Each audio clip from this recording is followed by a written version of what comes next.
The time has come to finish this thing out. Off. Finish it. Finish it dead. Well, I don't know what we're doing.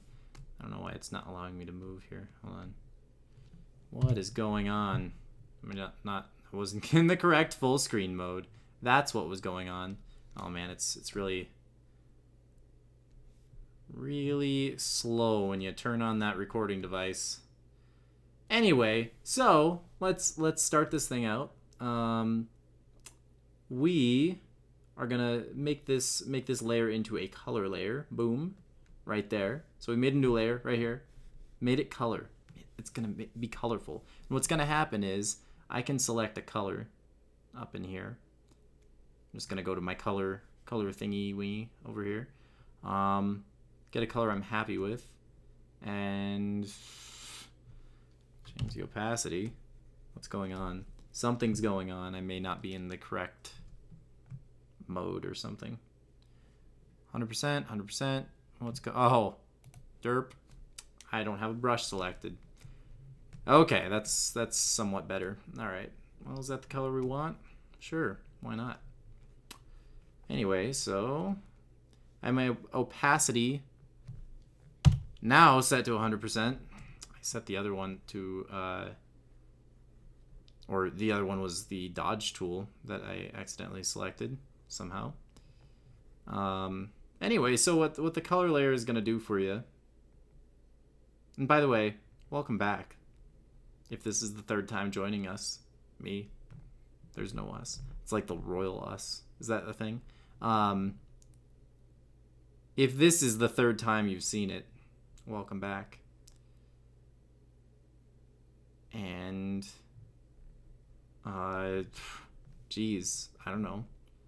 If this is not the third time, you should maybe catch the other videos. But yeah, we're drawing the channel art for Razwit Games. Check it out. If you have not been there, I'm sure you have. Why wouldn't you have been? So Razwit, this is Razwit. This is the character. I'm assuming you know that from the previous videos, but he's kind of a wacky kind of dude. So he's controlling the. We went over this. I'm not gonna go back talk about it. Maybe I should. I don't know what to do. Turn the saturation on this a little bit down. This is supposed to be jeans. This is a little bright. I don't know about that. And really, like, realistically, we could make all these different layers. I'm just gonna make it a little bit darker. It's too dark. Come in closer, too close. God, why is it? See, this is why a lot of times I use the that looks fine to me. I use the soft light layer setting instead of the color. This time we're using color. I kind of want the image to turn out brighter than my normal artwork, which would go on kind of more serious products or whatever, like card games and whatnot. RPGs, Heroes Tears, the RPG. Not out yet, but it will be very soon, later this year. Heroes Tears, check it out, tell your friends. But yeah, normally I would go to the soft light, and basically when you make it a soft light layer, it affects the tones or the value range. So that's a thing, like you don't really want to do that if you have your values set, which we do. If I were to go up to another layer above this and set that to saturation and then fill this with black, select black here, whoop, it would show me what I could have just turned off the color layer, but this is just showing you that there's no difference when I turn on and off the color of the value. So the value is not changing, it's just the intensity, the saturation of color here. And that's kind of something we'd like to keep in this image. It's supposed to be bright. It's supposed to like catch people's eye, right? So I am happy with that. I kind of want a brownish color. I want a brownish purple though on this inside thing. I don't know, it should just be darker, darkish. This is maybe fine. I don't know. The interior of his coat is pretty much just black, but I don't want it to be black. We'll go over the top of this with soft light layers. I just wanted to get these base colors in that are a little bit more vibrant right off the bat. We can also do this maybe to his shirt a little bit. This is sort of like, his shirt is white, but you know, I kind of like the color for a shade in there. All right. And then he's got these like ridiculous yellow ends to his clothing, to this coat. This is a really weird coat. So let's put that on there. I mean, it's supposed to be bright, like weird bright. Maybe not that bright. It's maybe too much. Let's take it down just a hair, just a notch. And we could put all these colors onto separate layers and everything, but there's ways to adjust the colors after they're on. Nothing's concrete. That's the nice thing about working digitally.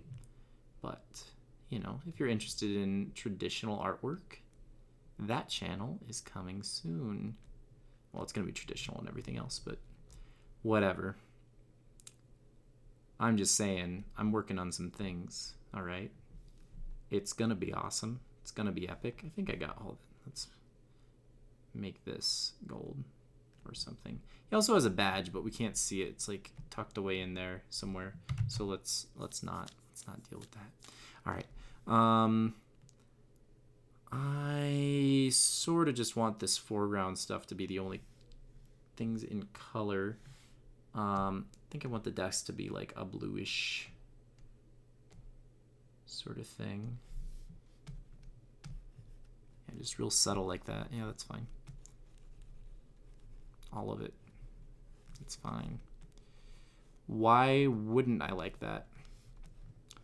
It's nice and subtle, but gives just enough for us to look at. Just enough interest. So, what else has been going on? I'm going to go into some rants. Not rants. Last time I ranted about DC Comics. And how they're disappointing me at the moment. But I'm not going to do that this time. Just making sure this is mostly filled. This doesn't need to be perfect because obviously you can barely tell that the color's there. You just want a hint. Do I want the desk to be a different color is the question. I don't know. Well, we'll come back around to that. Let's get a skin tone in here. Razwit has lighter skin. I think I'm a fan of that color. Oh God, no, I'm not. What's going on? Maybe I want to do his skin in. That's just wrong. Hold on. Let's do this. Is that better? It's probably more along the lines of something we want. I'm just going over the top of his eyes. Anyway, God, totally. Do I ever lose track of what I'm saying? Yes. Let's start a new conversation because I totally lost my train of thought. As usual, like you do. God, I really want to remember what I was talking about. This happened in every single video. Very disappointed in myself here.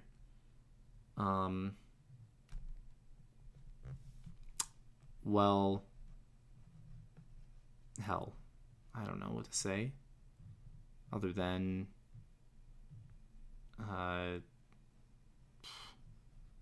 nothing. I have nothing to say to you. Just continue with the skin tone and everything will be okay. I went right over the top of everything here just because all these small parts we can get in later. It's easy to just, if I want a crisp edge here on the colors, I can just fill this whole section with his skin tone even like up into his hair a little bit, and then come in with the other, like the small shapes, and that's easier to do the small shapes second. I'm gonna be doing a lot of cleaning up anyway later, so none of this is really a huge deal. We'll get to everything. Looks messy. You always have that like ugly phase. So I'm just gonna make sure I think I have everything right. I may or may not change the color of the table still, but maybe that's on future layers. Maybe I want to just keep this one as is. I like that idea. I want a brown here for his hair. His hair is like a dark brown. Probably is in this area. Oh, I like this. Don't like it. It's very difficult on the color layer to get the color that you're happy with. Very used to the soft light layer. That's usually how I go. So maybe we'll just be okay with putting a lighter color on, going with soft light later. I'm fine with that. I'm fine with this being a highlight and just going over the top of it with different things. It's fine. You can't go wrong. You always have an ugly phase of your art. Was that what I was talking about earlier? You always have an ugly phase to your art. Don't be worried. Also, don't be afraid of making mistakes. I think it's important to dive in, just test everything out when you're being creative, especially initially. You'll get to a point where you're like happy with how you're doing things, and that's fine. But don't be afraid to push yourself. Like I've always viewed art as sort of a competition. Well, when I was in school anyway. Let's select a really light color. Get the teeth with that. It's kind of grayish, more grayish. But yeah, for some reason, I always thought it was helpful to sort of compete against the people that were in class with me. And now a lot of people disagree with that mentality, and that's fine. It doesn't work. It's not a mentality that works for everyone. For me, I wanted to be fairly realistic with everything. I'm not liking this face really, but fairly realistic with everything, and that meant I needed to do a lot with practicing anatomy and all this that were all really technical things. And I was in a fine art college, but there are things to gain from fine art as well. I'm going to create a new layer. We're going to start on this soft light stuff. Let's make it a soft light layer. Yeah. And I'm going to set the opacity. I'm just going to hit the 5 button. Well, that didn't work. 5. There you go. And that just sets the opacity down a little bit. So now I can actually select a color and it'll look like the color I want it to be. Let's go in with that. Seems fine. Oh, it's not doing anything. What's happening? Yeah, it is. I just don't see it because I'm set to 50% opacity. Let's do 100. Or it's too bright. Anyway, that's what I want. Yeah. 70%. That's better. That's what I wanted all along. Okay. Anyway, I thought it was helpful because I needed a way to push myself, and in school, like especially during finals time, there were points where I was drawing in single sessions for 23 hours straight. It's not healthy, but it happened. And I needed motivation for that, and my motivation was that I had to do the best art in the class because I'm just a very competitive person. And for some people that I actually had one guy get mad at me because I said that to him, because art is a subjective thing. There's not a there's not a right and a wrong really when fine art's concerned. or where fine art is concerned. But I had to view it that way. I felt like I had to improve at what I wanted to do with the stuff that I really cared about.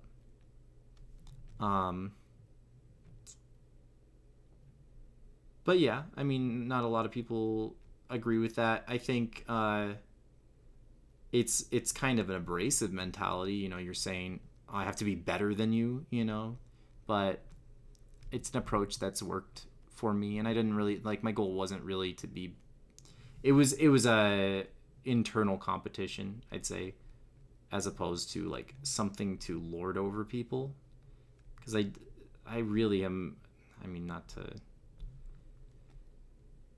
I don't know what to say. Not to like lie about my I oh my god, I'm gonna dig myself my own hole here, but I feel like I'm a fairly modest person. I'm genuinely modest about my work. I don't think it's very good. You might agree. Hey, but to me, it helps to have that mentality that I'm really not that great. Because if you think you're great, or this is the way I view it anyway, if I think I'm great, I cannot look to another artist and say, oh wow, they're much better than me. I would like to achieve something they are achieving currently. And I feel like I need to do that, especially as an illustrator now. Like I still work in fine art. It's just not, I don't feel like it's a career that I can reasonably go into. Maybe it is, I don't know, maybe I'm just like not looking in the right places, but I feel like it's really hit and miss, and it's like you either have the right art at the right time, in the right place, or you are, you're poor and you're never eating again. So yeah, anyway, so I'm an illustrator, have been, since even before I went to school for art, but I refined a lot of my skills there, and like I said, I kind of viewed it as a competition. But when I say competition, I don't mean other people were drawing realistically like I was drawing or whatever, because I think I was the best technical artist there, because that really is an objective thing. But that wasn't important. Like I said, I went to school for fine art. What was important was that I was gathering, what worked in anything. Like, someone could be a color field theory painter, and I would look at their art and say, all right, so why are people reacting to this? It's just blocks of color on a page. It doesn't represent anything really. But that was the point. That's the point of color field theory, is that it is its own thing, right? So I was like, okay, how can I move this into maybe more of a representational idea or a piece of work, and make that work? How can I make something be its own thing? It's an interaction with the viewer, right? You're showing them something new. And eventually I came to sort of a series of paintings that I liked. Let's save this so we stop getting that flicker thing going on. Anyway, yeah. By the way, on the soft light layer, because I'm going to lose my train of thought again, but I've selected a brown, and soft light, the layer itself is set to 100%. I have my opacity set to 50, and I'm kind of just, this is sort of like something I take out of watercolor practice, where I'm glazing over a color to sort of unify everything. And I might tone it down in some areas, but we'll get to that. Anyway, back to what I was saying about the series of paintings I was working on. I sort of realized that in fine art, the key is to interact with the viewer. And what I came up with well, it was kind of less me coming up with it than a realization about my own work, where a lot of the most interesting stuff that I had was in my sketchbook, where it was just me like fiddling around, like I was just drawing random crap, right? But it was all people, it was all representational work, but at the same time, it didn't really mean anything. It didn't have to mean anything, and that became interesting all of a sudden.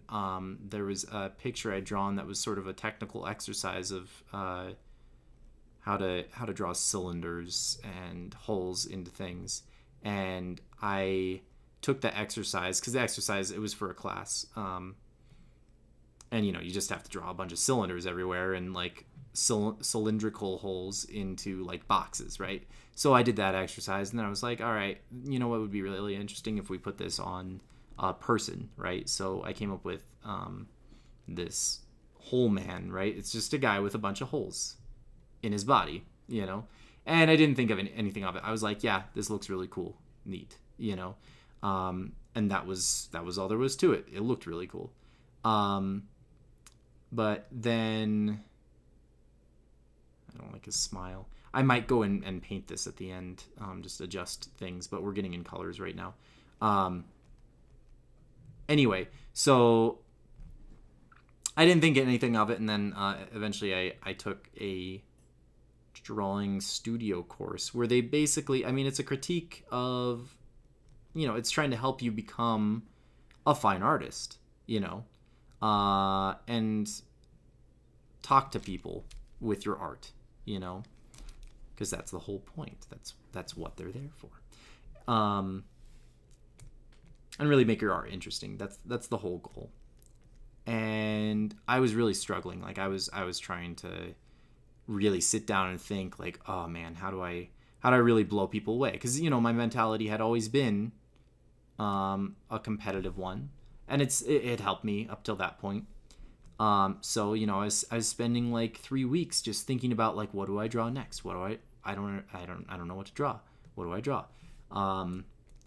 And eventually I was just going through my sketchbook, and I saw that sketch from like a year and a half prior, and it dawned on me that could be a thing. I was like, could I just, draw what I like? Like, should I?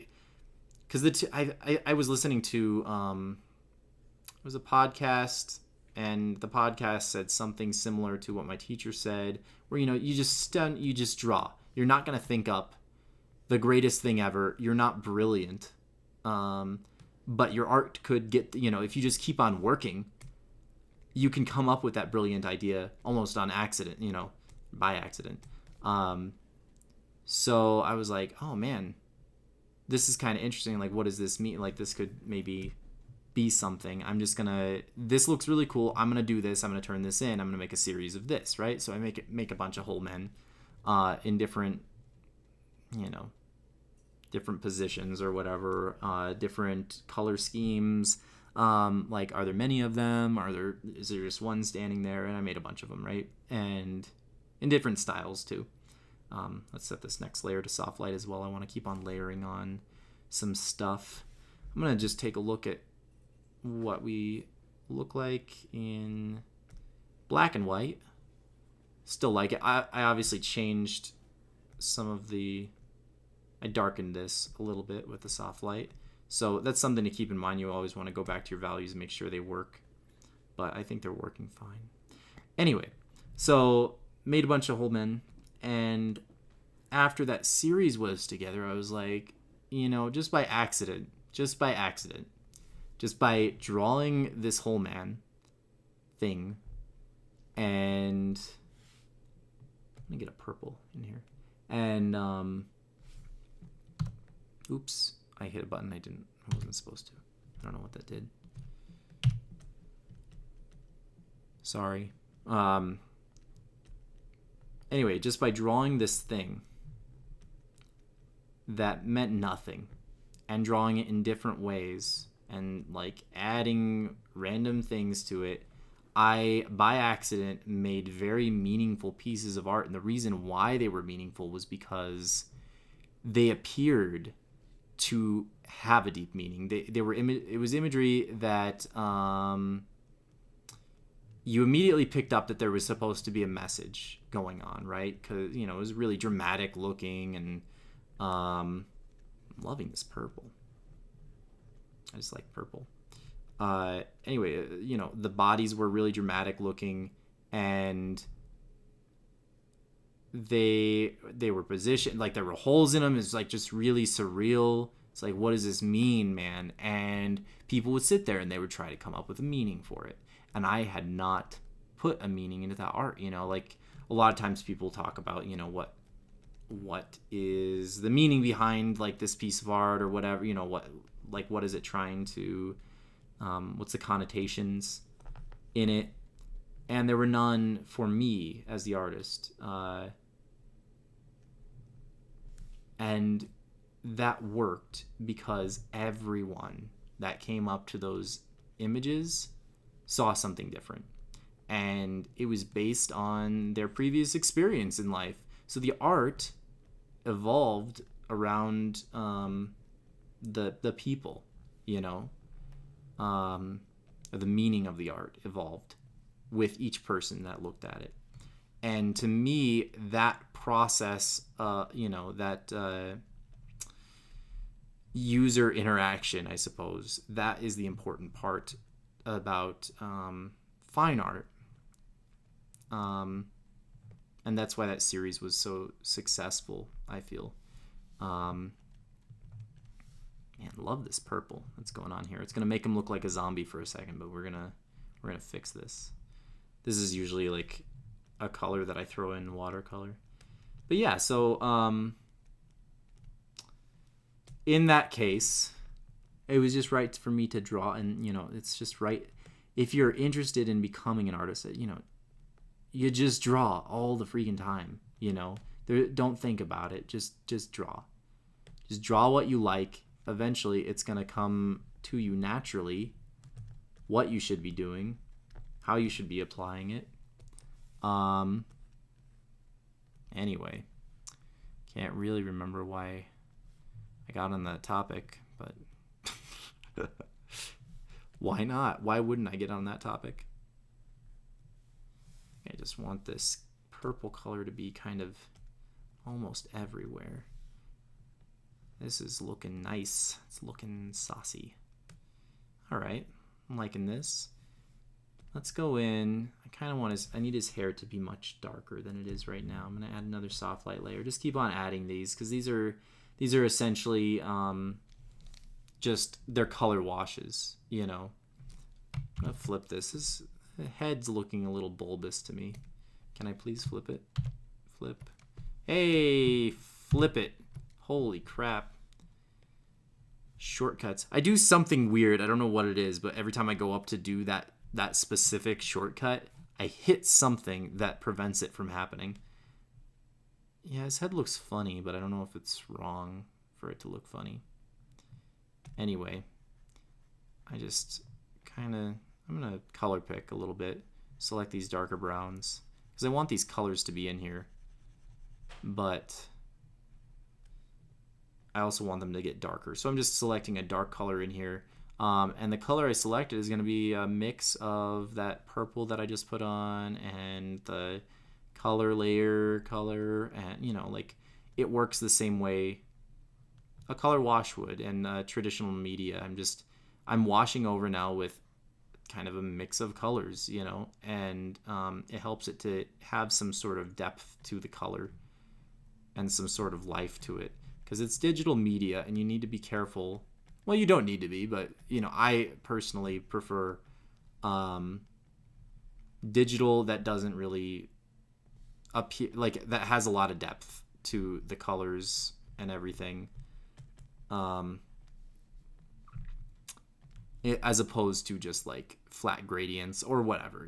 I just like to see all those colors in there close together, because I could just be like, this is a skin color, like just use local color or something.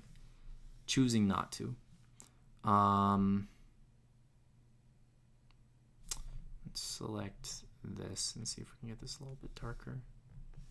Just I'm going to create a new layer, and it's just going to be a normal layer. And what I'm going to do is just go in here and color pick and get some of the detail sketched in. And I can just keep on doing, you know, like, really, that's the whole process. You're just, what's going on with the freaking,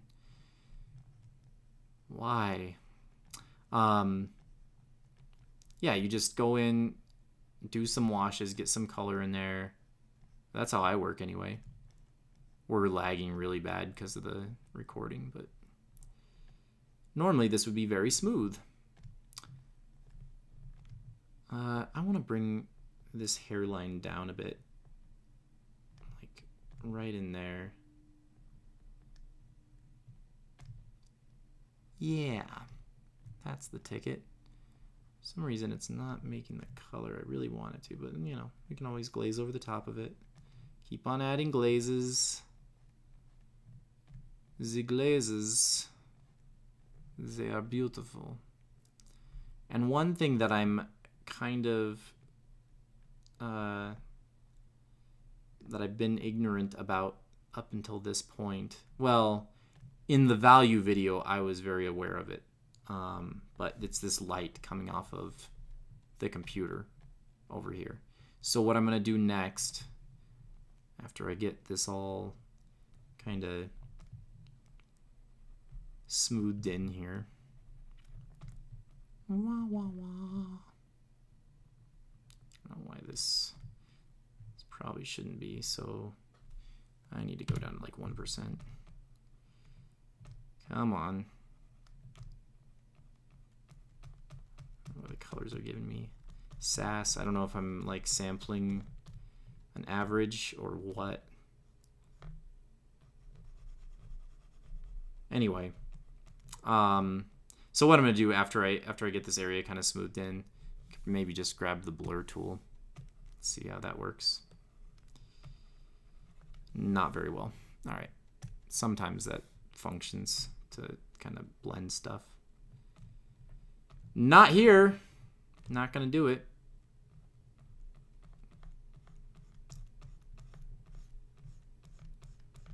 Yeah, and there maybe I should have just selected the background, but whatever. Yeah, we should save again so that stops doing that nonsense. I don't know why the new Photoshops do that. Let's go back to 50%. Anyway, I'm gonna put in this blue, or it should be blue. Let's add a. Do we want a color layer or a soft? Let's do a soft light layer. Soft light layer, and this is gonna be blue-ish. Be bright blue. Zoom out a little bit so I can get this brush nice and big. Wah. Get this nice blue glow coming off of this. And that's gonna affect all sorts of things around here, including his hair, which will pick up on some of that blue. I'm actually going to create another layer after I get some of this placed in.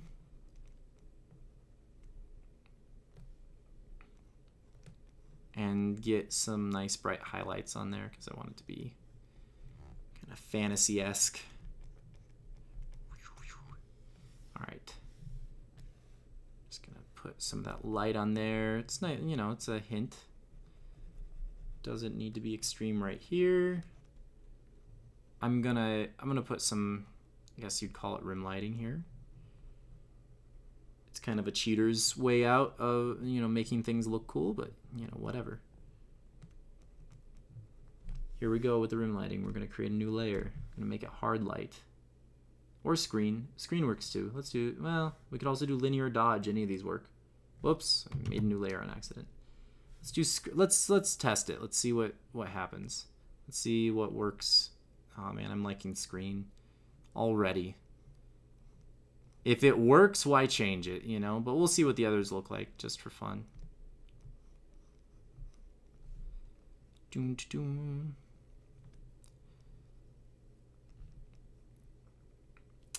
So this is looking fairly nice to me. And I might go in, like, after all these layers, I can always go in and fix it up a bit just by making a normal layer and then blending. By the way, the brush I'm using right now is a this is not how I'm used to working really, but I'm testing it out because of the YouTube channel FZD School. The guy talked about using a Photoshop brush that the opacity never adjusted on it, but the flow reacted to your pressure, and you adjust the opacity with the keyboard. And you know, it's a fairly soft brush. It's not 100% soft though. It's like 40. But anyway, at any rate, let's do that. I want to get a nice bright highlight on his nose and right here.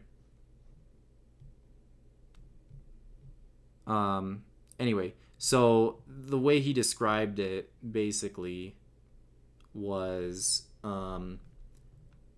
that it was more like traditional painting media, where you would, you know, add water or whatever, your dilutant, the thing to dilute your paint so it's not like 100% saturated. You would put water in it and then use that mixture, you know, and you're not, I guess the other approach would be the opacity changes every time, you know, based on the pen pressure, and that would be like a mimic of a pencil or something, graphite. So I guess it's just preference how you want to work. Normally I work with the opacity set to pen pressure. I'm giving this a shot right now because it seems to me that it's somewhat faster at blocking in big areas of color and, you know, all this stuff. So I don't want to get this area too bright over here, by the way, because it's kind of far away from the screen. I probably added too much there to begin with. I'm just going to dab out some of this area. I want a little bit of highlight, but not all this. Shouldn't be quite that bright. So anyway, let's get in here and get some teeth. Whoa, a little bit too far.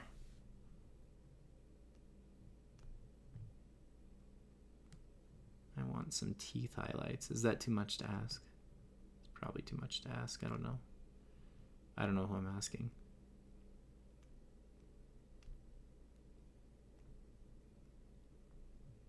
I don't know. This is a little bright, actually. I don't know. It's maybe a little bit too blue, too bright. But it kind of looks okay. Kind of looks nutty, and I kind of like the nuttiness. Kind of like the crazy look on his face. Well, we can always paint directly on there, the normal layer, and anyway, I need some highlights in his eyes as well, going towards that screen. Let's flip this image back, make sure we're on the right track. Yeah, like this. I'm gonna save it right here. I'm just gonna put a little bit of whoop. I'm just dabbing a little bit. That's too much. That's a little bit too much. You can get carried away with that.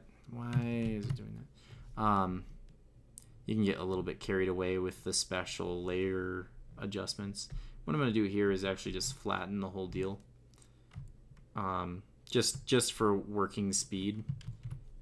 It's not completely flattened. I still have this to look at, the layout.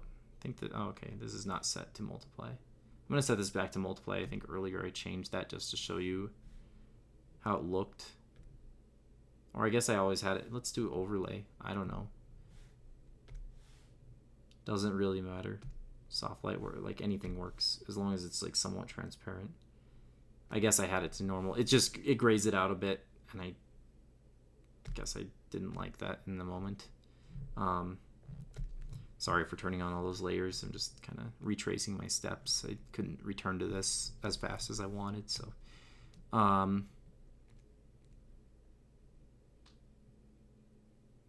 kind of thinking maybe it was a bad idea to flatten it, but we need to work on the background a little bit. Let's go back to, let's make a color layer. And what I could have done here, I think I flattened it in a previous video. I could have made a huge silhouette of this. So whoa, it doesn't like that I'm changing size. Stop ringing at me. What's going on? There we go. We have this a normal layer, so 50%. I'm just gonna smooth out a few of the areas here. Anyway, what I could have done was made like a really hard-edged silhouette of Razwit, and basically that would allow me to, and I could still do it at this point. If I did that, I generally would use a selection tool and kind of just select the whole outside of his body, just all around the edge. If you know what a silhouette is, you know what I'm talking about. And after that, I would fill that whole area with like a bright green or something, just something that would be easily selectable, or it could be a black, I suppose, but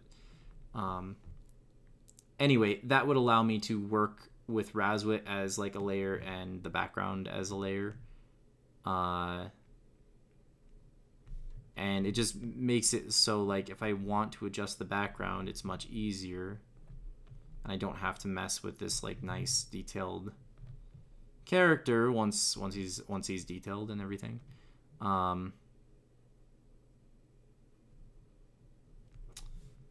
Let's see what this looks like black and white. Still looks fine, I think. He's a little bit darker than he was, but I think that works. Let's just blot this in. I want to smooth it out, but at the same time I don't want to. All right, let's do it the smart way. Let's do a lasso tool. It's feathered at 10 pixels. It's a bit much. Let's do it at 3. Because I don't want an extremely hard edge. I do want an edge. 10 pixels is like no edge. So here I'm just going to select this gray and fill in the area a bit.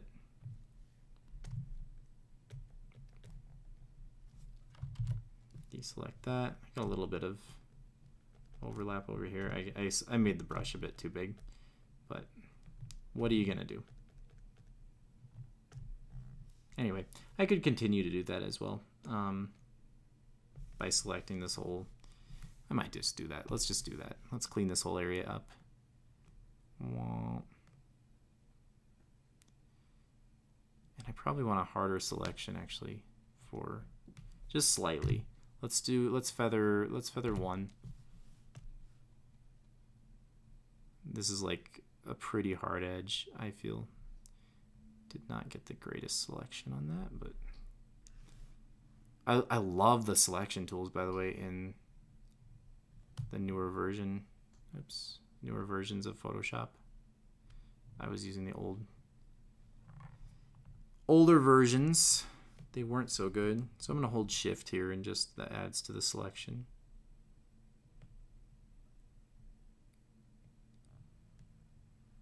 I kind of want to be using a polygonal selection tool in here. I might attack the area again with a different selection tool. Select all the way over here to his leg. I'm going to select that whole area again.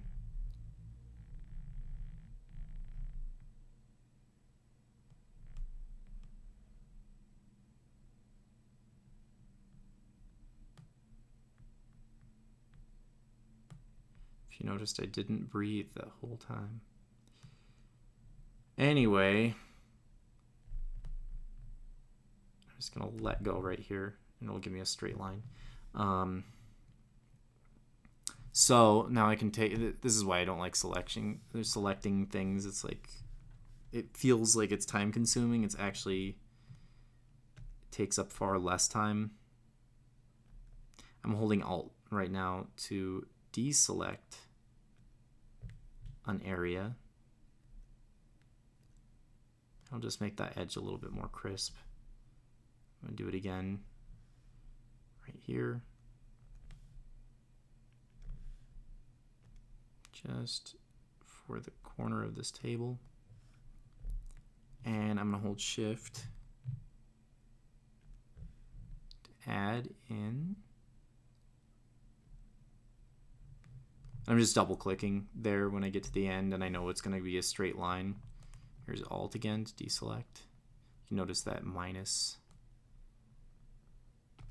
That's all I needed right there. Just going to double tap. Double tap.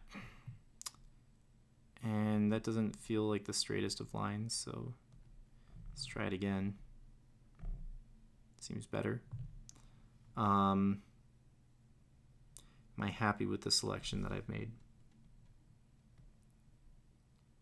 Pretty happy with it. I'm going to do it again to the right side. We can always go in and adjust how we're selecting here.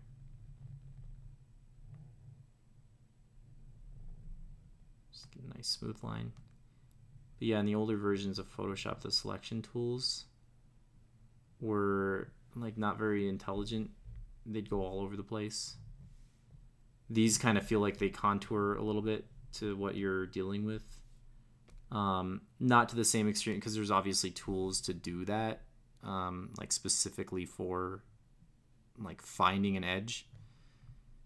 But these really feel like it's your freedom of movement combined with that intelligent selection. So it's like, we understand you're jittery a little bit, like you're not perfect. We're going to help you select that edge. Just maybe alt that out. Because like I was using CS3 before, and the selection tools in that felt like you were just constantly going back.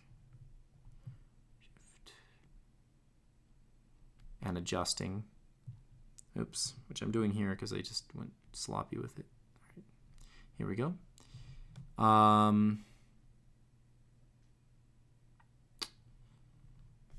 Screw it. Let's get this area in here. And what I want to do here, I'm going to be a little bit more intelligent about how I'm selecting. I understand that this is a straight line across here. So what I'm going to do is start at one of the edges, or one of the ends of that straight line.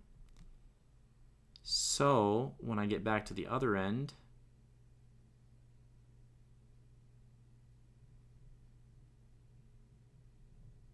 I can just let go. It'll go straight across. And I guess I'll deselect this. I could have just let go a little bit earlier than that, but I didn't. Okay, so that's my selection now. And I'm gonna, I'm gonna shift in here. I'm just selecting all these areas, making sure it's nice and clean. This area, I might lose a shape there that I want to keep, but I'll paint it back in later.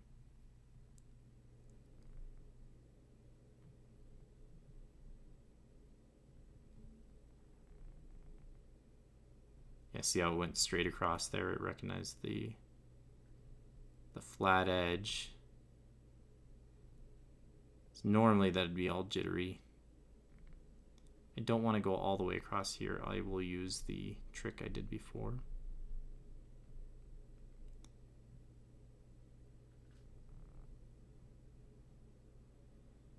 I want to get that a little bit cleaner.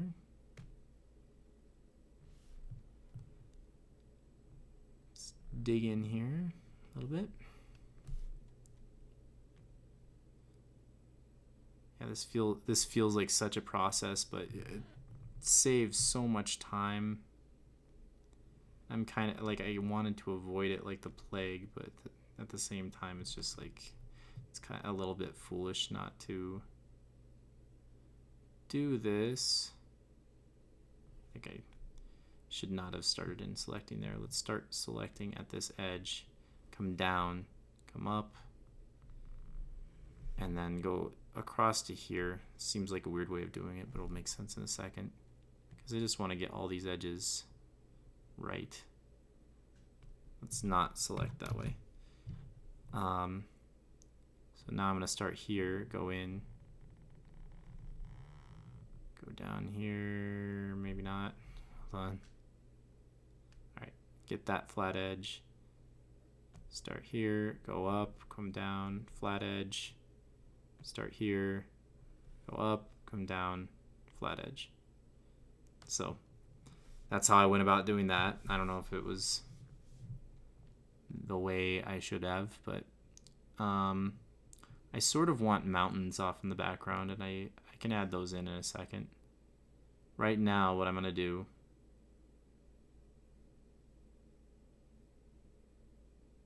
yeah, I'm going to deal with this ground real quick. So first of all, let me select. I'm going to modify my selection just to see. Whoops, refine edge. Let's do refine edge, because that'll let me see what I'm selecting exactly. And I'm fairly happy with how that looks. It's pretty clean. I can smooth it a little bit, which seems fine. Like, I don't need to smooth it a bunch. I could feather it. I'm not going to. Contrast would, I believe, be opposite of a feather. It makes it very crisp. I'm not going to add any of that. Yeah, I'm just happy with this, so I'm going to say okay. And then what I'm going to do is come in here with these colors that I like for the background and start to hit the background with it and basically flatten it out. And I can actually go up to like 70% here. Get this background in. Select a different color for this upper area, this region. Get this brown. I'm just going big with the brush here because that kind of more seamlessly blurs things blends it a little bit. I want to get a little bit of a shadow under here. It's a green shadow. I don't know if I love it, but it is a shadow. I want to go down on the opacity a little bit. Let's go to a 40%, just hitting the 4 button up at the top. We're doing it.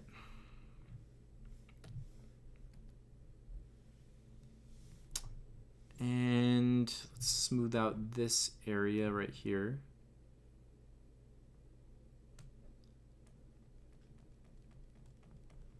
And I'm just going in, you know, it's getting this flat color going on. It's fine, it's what we want. It's all nice and smooth. Then what are we gonna do? Well, I would like to select the entire background at this point.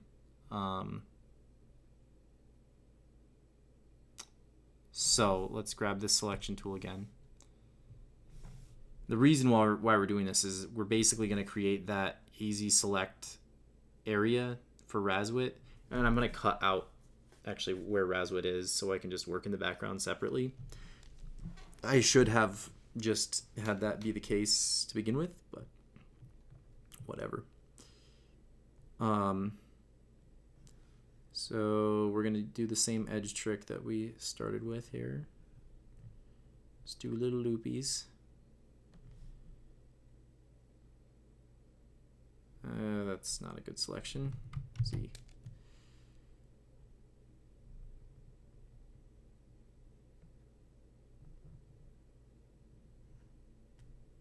It's fine. Loopy here.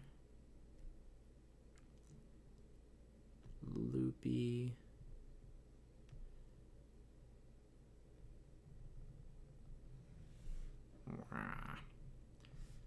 Just sick of it. Selecting everything. Oh man, I guess I'm gonna vent a little bit. I said this in my Minecraft video, but I was I really wanted to work. It's like sometimes I want to work on art and sometimes I want to like play games or whatever. Like I actually legitimately want to work, right? Um, happens often. I love what I do, right? But on this particular day,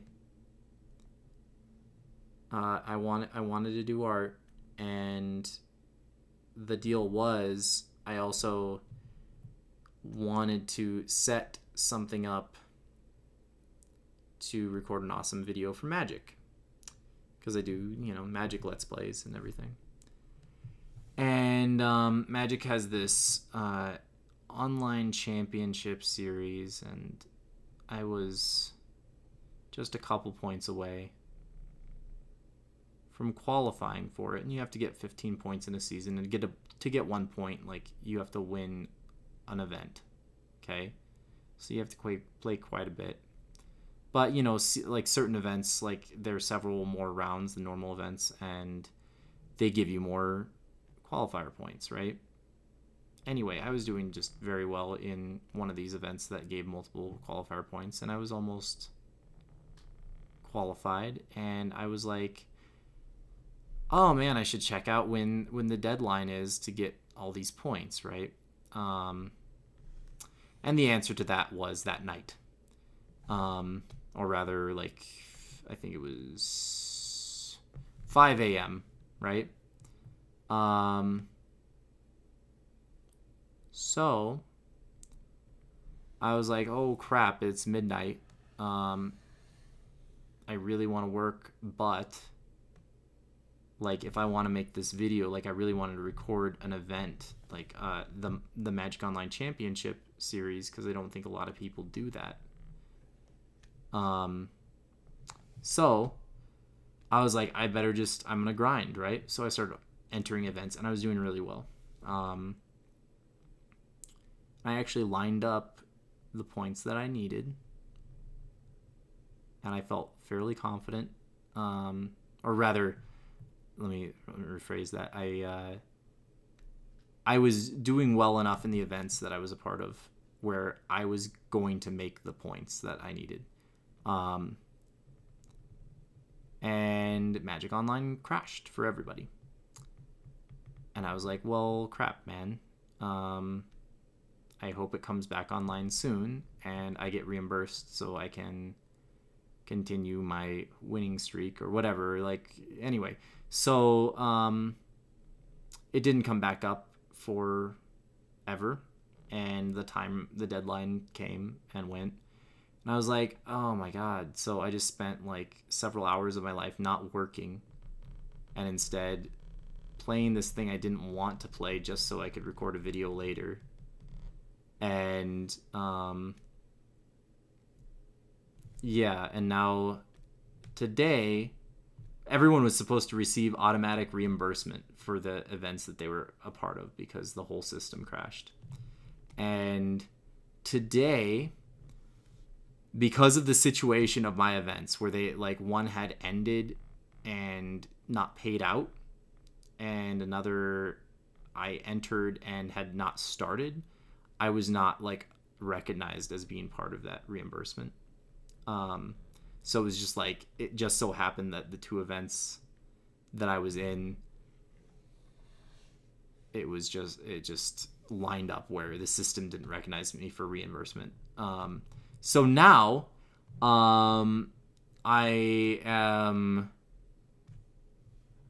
not being reimbursed for, like, I had roughly, I think, $40 worth of cards in one of my sealed pools because it was just like the sickest pool ever. Sealed, if you don't know, since you don't play Magic, this is not a Magic video, but you get a bunch of packs and try to make a deck with it that works. In this particular situation, I got a bunch of expensive cards that I could turn around and sell for profit, essentially. And that opportunity was taken away from me. because when they reimburse you, or when they eventually reimburse me, they will take away the product that I would have won,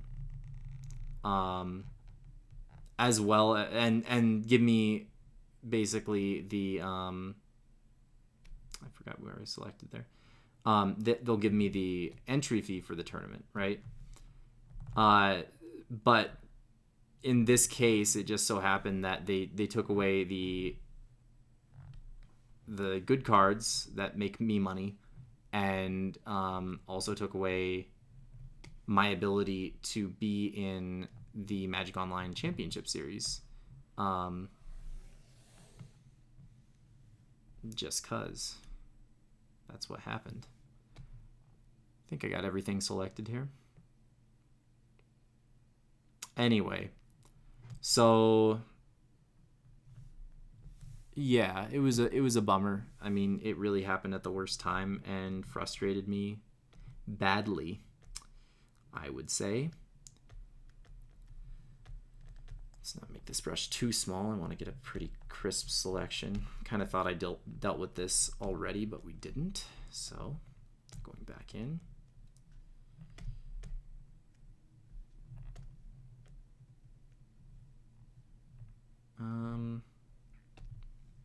Sort of want this to mimic the shape of his coat a bit. Not a bunch, just a bit. I want it to seem like a shadow, but obviously it's in the wrong spot. So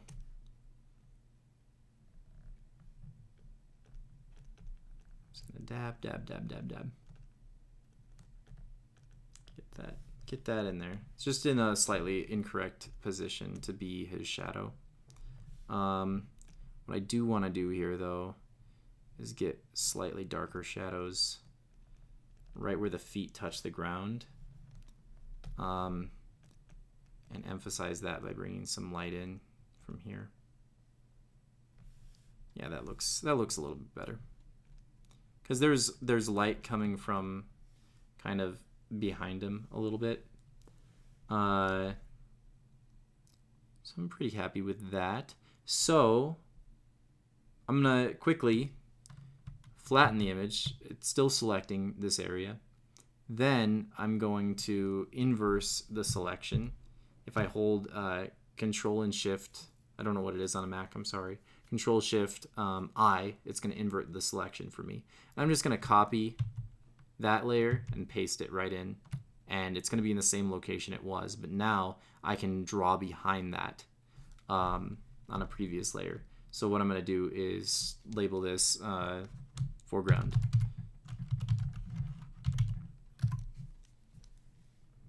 And this is going to be background.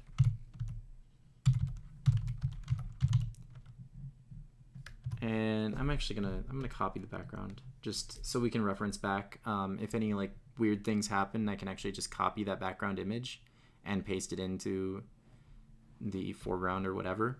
So now this gives me freedom to select like maybe I want a mountainous region or something back here.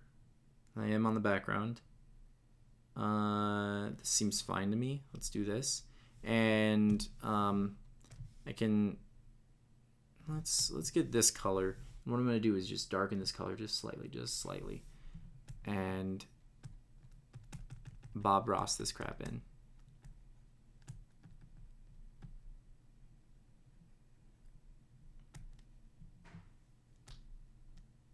That's fine. I got a little carried away on the edge here. I don't want to erase, actually. Let's deselect that. Let's just make that right. Okay. Then what I want to do, I want to add some, I guess more mountains. Deselect this. Maybe you should have done that on a different layer, but whatever. I'm going to lock this layer. I'm a little nervous. So I locked the foreground layer so I wouldn't accidentally go into that layer and like do a bunch of stuff. But anyway, I am just going to pick up a color there. I'm going to go down to 1% opacity on my brush. Just kind of put some volumetric fog in, kind of hide that a bit, because it's just a little bit too crisp right here. So I'm just grabbing the colors around it, kind of putting some volumetric fog around it. And then I really want to hit the volumetric fog at the base of this because it kind of hides where it is a bit. I don't want it to be too bright though. I do want to get rid of this. Whoa, freaking out. I do want to get rid of the crisp line that's there that should not be there. Want some fog. And we could go in here with a different sort of whoa, it's ringing at me again. I never know why it rings. Am I like touching a button that I shouldn't be touching? I think what it is my Wacom tablet is getting old and the buttons are getting stuck. But I don't know. Maybe it's not that. So I'm just going to, I created a new layer. I'm going to select a little portion. I don't need to go, I went a little bit too crazy with the mountains. Let's have it be a nice simple mountain. Well, whatever. I just want to grab this. I'm in 1% opacity. I'm just going to put deselect. Just hints at, see, this is awful too. I'm gonna come back in here.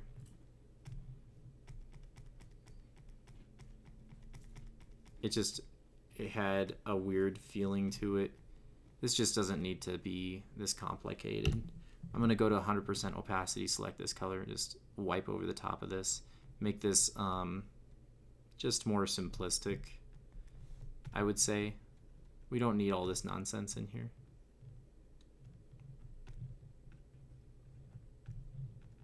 Obviously, I'm messing up the blend a bit, but you know, whatever.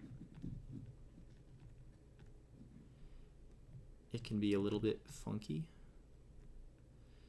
So I want it to be a little bit textured. I'm gonna go in here with texture anyway and kind of mess this up. It's just the peak is a bit wrong. Mountains don't really have that like sharp peak. They do look sharp though. I want that sort of feeling in here. Let's go to 3%, or 30% rather. Hit 3. I'm just getting some little bit of values in the mountains back here by selecting the colors within the mountain. And because I'm on the like separated background layer, I'm comfortable adding in washes of color in the background. So let's go ahead and do that. Let's go. We want to do soft light or color. Let's do color, and I'm gonna block in some color and then turn the opacity of the whole layer down later. So I think in the background I wanted some sort of intense light. I don't know if I guess orange light would be best. So, well, we can always change it. You know, it's Photoshop. So let's get this oranginess back here.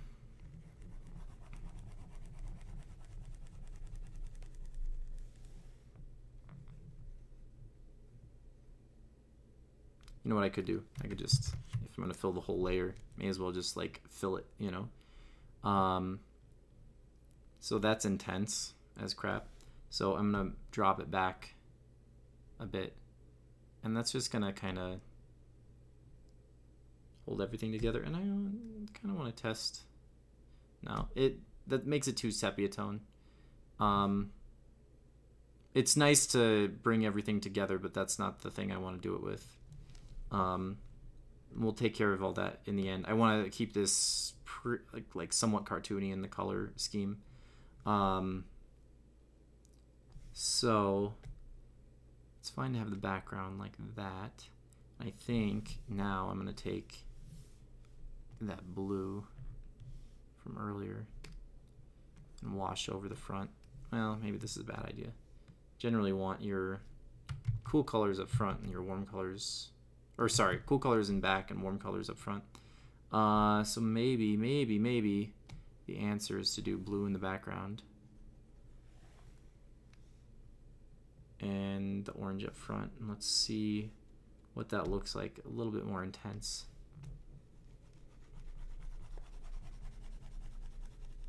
Yeah, I like that.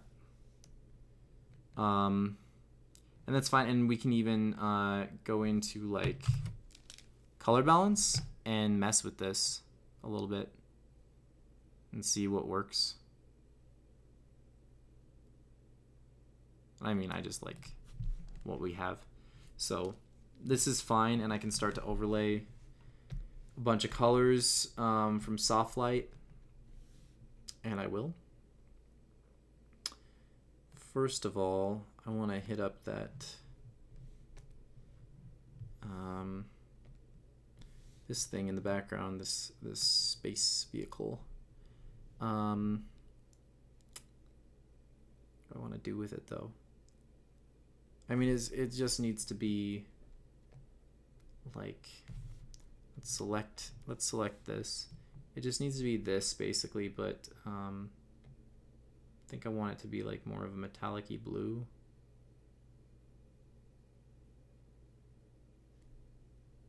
To be a darker color. Purple.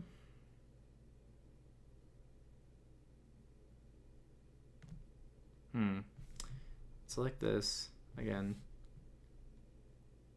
Let's slide this. We don't want the saturation to be more. We want the darkness to be down. And then we are set on soft light, so let's see what this looks like. I'm gonna go up to 100% here because we're on soft light, like it's already transparent. Let's go down in the darkness a bit. Yeah, that's sort of what we want.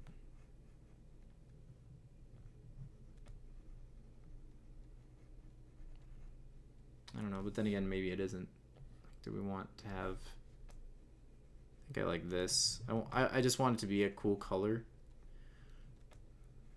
Out your cool color. That's why I love you. Sorry for the song. It had to be done. Sometimes it has to be done.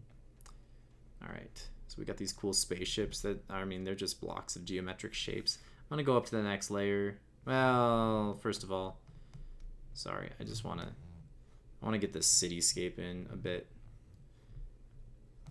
And I will be going in selecting areas to make this more kind of interesting looking. I could even realistically bring in an actual cityscape. Do I want to do that for this picture? I am not sure.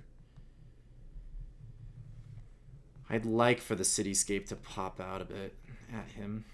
We're just going to put more volumetric fog in between him and the city. Kind of want other spaceships back here. But it's not going to happen right now. What if I duplicated this layer? Just darkened it up a bit back there. Does that look okay? An answer to that lies in here. I think that looks fine. I'm going to make a new layer. It's just going to be a normal layer. I'm just going to select one of these colors out here so I can volumetric fog it up. Went to 1% there real quick just to get light. Maybe that wasn't enough. Just want a little bit of fog. Kind of want a lighter color too. Yeah. All right, now we don't really see the horizon line, which is fine, but we still have that sense of depth. I'm gonna go back to 100% opacity and try and make these buildings appear slightly more dimensional and more interesting. So I'm gonna have like several tiers to this. It's just lightnesses of the buildings. Whoa, I just got like electric shock through my body. I don't know what that was. That was weird. Just Made me jump. I should not have selected. See, at this distance, if I'm looking at a city from like way out in a desert somewhere, or whatever, wherever he is, you're not going to see like value changes in the single objects necessarily. What you will see is value changes in the different levels of where the city is. You know, like, so if like this section, this front section, that's all dark, this could be for example, like 1 mile away from us, where maybe the background, these giant tower things, are 2 miles back. They're just massive, you know. So we're getting a lot of atmosphere between us and those buildings. But I'm not really sure how, like, that was just an example. Like, I don't think there would be that much split between them. I guess there could be, but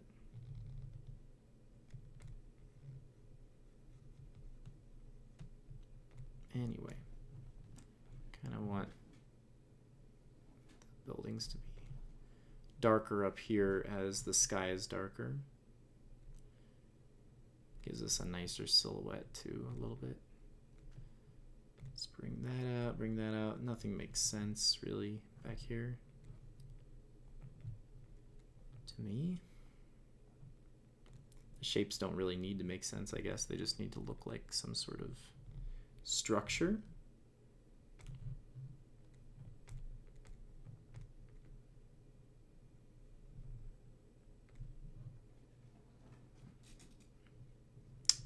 Sorry to get silent on you. I wonder if I should add any like specific things back here that would maybe hint to a different video game. Perhaps. I don't know. I just wanted a feel of video games in general, I guess. And this is fine. I think this kind of produces the sort of futuristic landscape a lot of video games have. I just kind of wanted him to be like playing that. Obviously, I haven't, like, Minecraft can be anything, so I guess I have played this game. But no, like, I was just thinking like cliche video games, because like in the future for this gaming channel, I guess I intend to play a large number of games, including games that might appear to be like this. Let's take this down a notch. I like this silhouette a lot better than when we started. This looks a little weird. This looks a little bit, what's the word, like organic, I guess. I don't really want that. I want kind of a rigid structure for this, whatever this city is.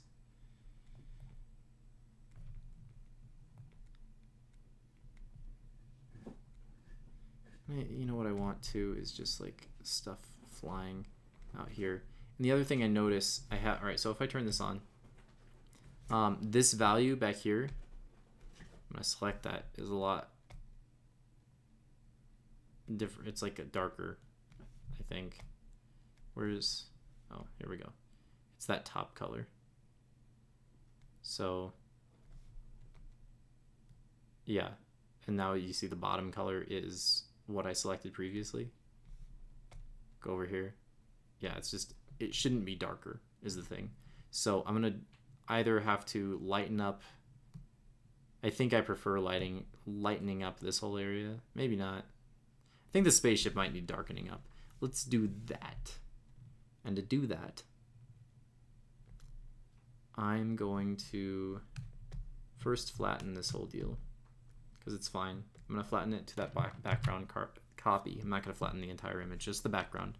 And then what I'm going to do is select, actually first, let's make a duplicate layer. And I'm going to set this layer to multiply, and that's just going to basically darken everything. And and then I'm gonna mask the whole thing off. By creating a mask, it's this little button with the circle down here, or the square with the circle in it. Create a mask layer, and then I'm gonna fill the mask layer black, and that means if I select a brush and just have white selected, it's going to allow me to show that layer or reveal it as I paint the white on.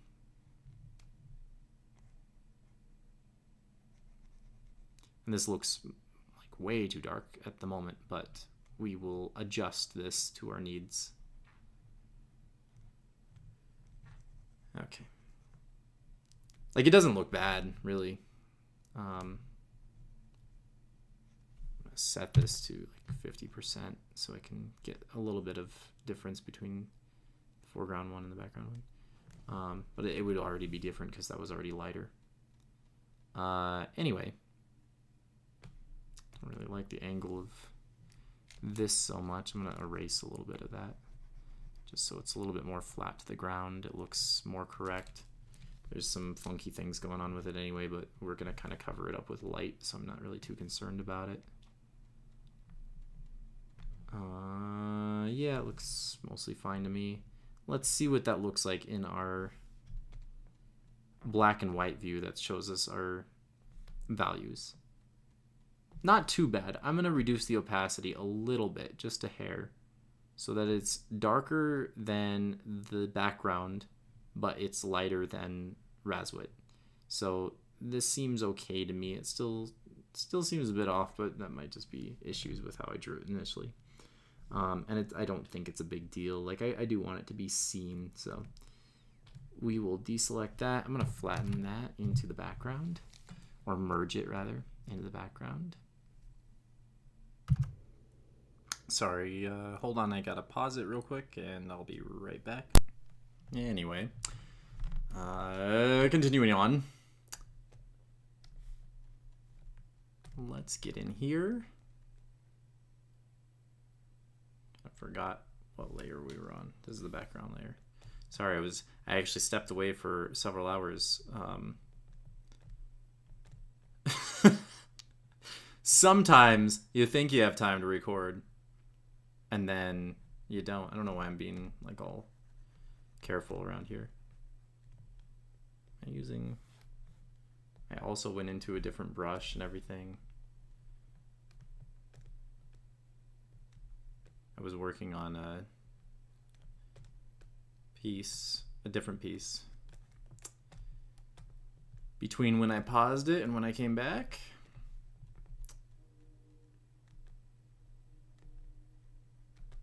Anyway, no clue what I was talking about before. Absolutely none. But, you know, kind of same old, same old. Never really sure what's going on. Never really sure what I just said 2 minutes before. Or even less. Even less. Really. Only need like 5 seconds and then I forget everything I was just talking about. But that is relevant. So let's work a little bit more on this. I kind of want to go to 80% opacity with this brush. Really kind of define these spaceships. Because they're cool. They're cool looking. I want them to look cool. Want them to be readable as spaceships. I don't want them to take too much attention away. I have quite a bit of contrast going on between here and here. I need to pause it again. So anyway, yeah, I don't want this contrast to be too much right here between this light and this dark, but I still want this spaceship to be noticeable. So I'm gonna try and drag some of this. I'm just selecting this color out here and kind of dabbing it into that area. Currently at 10% opacity, so it's very light, but you know, it's enough to kind of reduce the contrast between those and knock it back a little bit.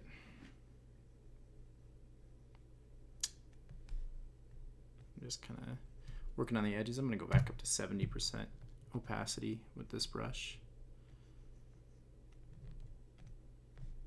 And that's just because I want to finish this area quicker. I could do like 70 passes with, or 7 passes with the other brush, but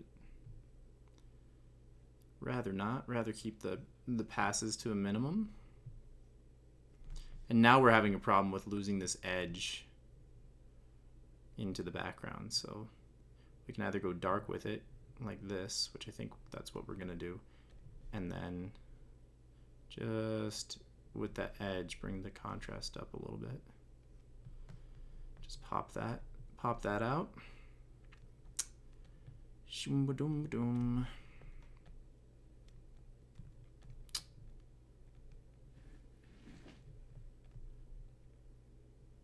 It's funny, like it feels like a lot of times when I start any recording, like with the exception of Minecraft almost, just because they're like 10-minute long videos, I get interrupted just constantly. Do I want a glowy thing out the back? I'm almost considering like a glowy thing out the back here. I'm unsure. I don't want to flip this. It's looking a little lopsided to me, and that's just because of this front area here. I'm gonna adjust that a little bit. Make it look a little bit more correct, a little bit more like a cylinder, not a cylinder, an oval. I guess it's a cylinder up inside of the vehicle, but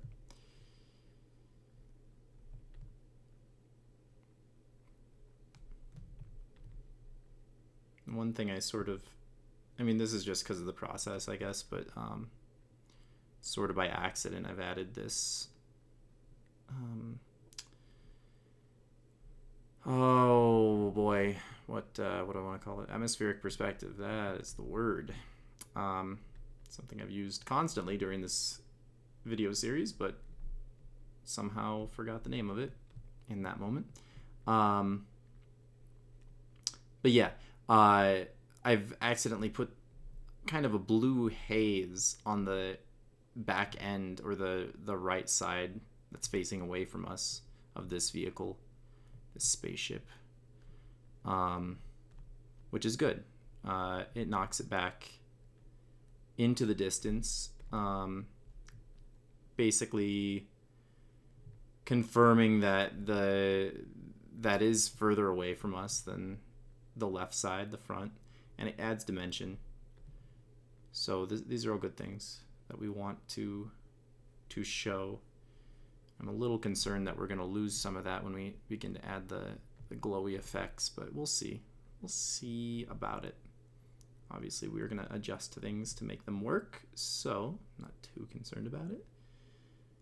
I'm going to be careful with this front end because the angle's a little wonky on it, but I'm going to bring this wing in just a hair, just a touch, because it's not really working with the other side of it. It's not quite lined up. So I need to, need to push it. Wow, really? It's lagging on me enough to select the incorrect area.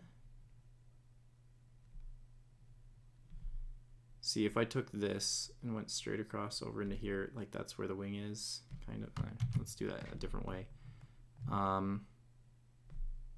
We know this is slanted a little bit, so this should be the same angle up here, and this should also be that angle. So the front of the wing should land on the side of this vehicle, so it's going to be up a little bit, right? So where it connects on the side is going to be like right in here, if that makes any sense, because it's this is like slightly elevated off of the bottom of the ship. So if we follow that out here, then follow the angle of the wing, we're not far off, but it's off enough for me to notice. So I'm just gonna bring it down a hair. And you know, we can also follow the angle over here, same angle, and this should be down a bit.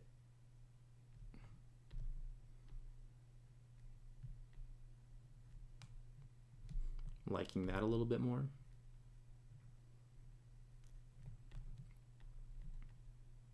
Okay. And I'm going to get rid of these lines that I kind of just drew for reference.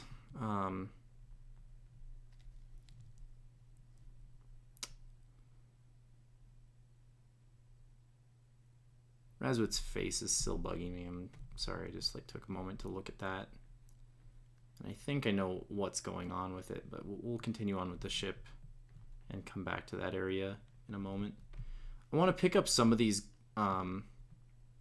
orangey highlights down here, bring them up into the ship just a little bit. Because, you know, this ship is going to be like somewhat reflective, as is this one. I want to kind of edge out this ship a little bit and not select the incorrect area. Be nice.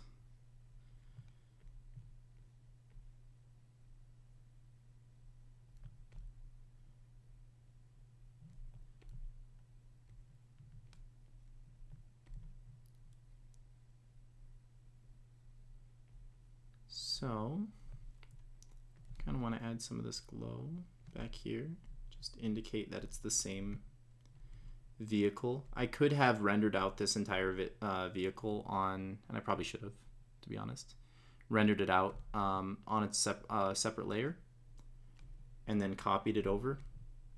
For some reason, I'm just really uncomfortable working on many layers at once. I think it's just, I mean, it's like, obviously I'm comfortable working with layers. It's just like once it gets to be so many layers, I really feel like I want to flatten the image down into like one piece of paper, so to speak.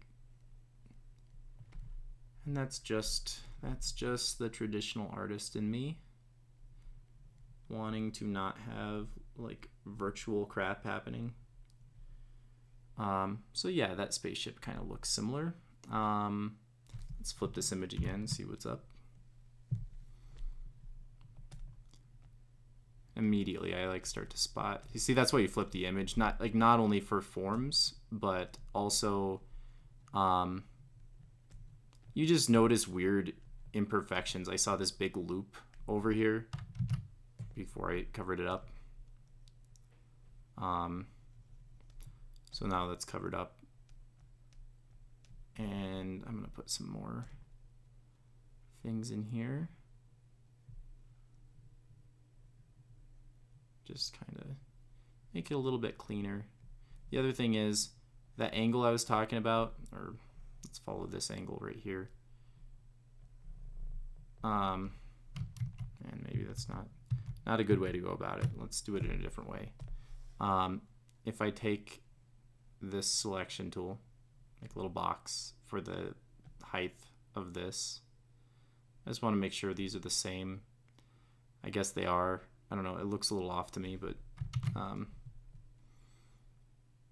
it's maybe just because of the background kind of blending into, or this, we have sort of an edge going on that I want to get rid of.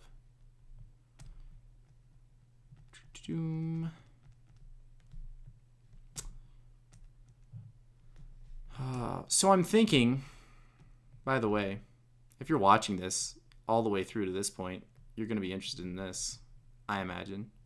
What I want to do once I start up my art channel is like a critique once a week, at least. I don't think critiques will fit within 10 minutes, or they can. I can make them. I can make it happen. And I think critiques are how you improve. I think I already mentioned this, by the way, in the first video, but I want to mention again, if this is the first time you're watching these videos, or if you forgot, just throwing it out there, you can send your art in to Razwit Gaming. What's the email? I think the email is on the thing. Oh hell, just send it to razwit@gmail.com. And title the thing critique. I'll critique it. I'll do it. Don't make me. I mean, do, but anyway. Yeah, I'm liking that spaceship. Let's put some glow on these spaceships, make them look real funky. After we kind of mess around with the background a little bit more. Sorry, I just noticed that I'm not really happy with what's going on back here. I'm going to set it to 100% opacity so I can select the color and just be confident that what I'm putting down is exactly what I want to have happen.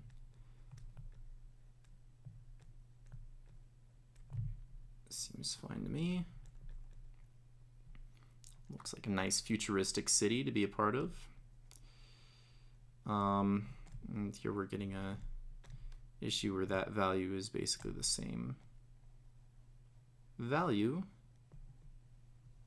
as the background, and we want that edge to exist still.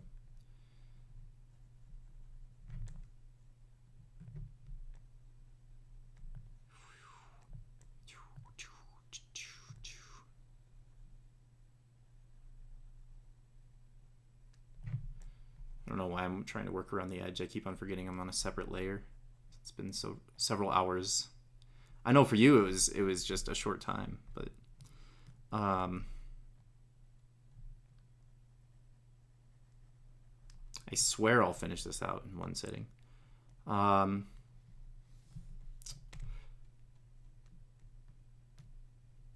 don't know. I think I want something in here. I don't know, like windows hinted at, perhaps. I don't know if that's the way I want to do it, but I could really drag in photo textures in here. Again, it doesn't matter that much. I just want this fun picture to be up here. All right, so I'm relatively happy with what's going on in the background at this point. Now I want to move on to the glow of these spaceships. I'm gonna do it a pretty cool way. So I'm gonna create a new folder, and what I'm gonna set this folder to is screen, and you can do it. Actually, I think screen is the only one this works with. So you set the whole group to screen, and you create a couple layers in there. There's actually going to be 3 layers in the end, but first I need to get a layer that is filled with black, and black doesn't show up on screen, but the black is important. So this layer is just a normal layer that's filled with black, but because it's within the group, it's set to screen, right? So then in this layer, that layer is just going to exist. I'm going to add a gradient map. So this gradient map, basically what I'm going to do here is I'm going to set a glow. So like if you look at a flame, I guess we would leave that at black, but if you look at a flame's colors, they range from like yellow to God dang it, cancel that select. I can actually go over here and mess around with this. Like an orange. Ooh, there we go. So if I have this, right, and I say okay to that, so this is set to my screen layer. Now the only thing that's going to show up, right, because this gradient map is only affecting the things within this group.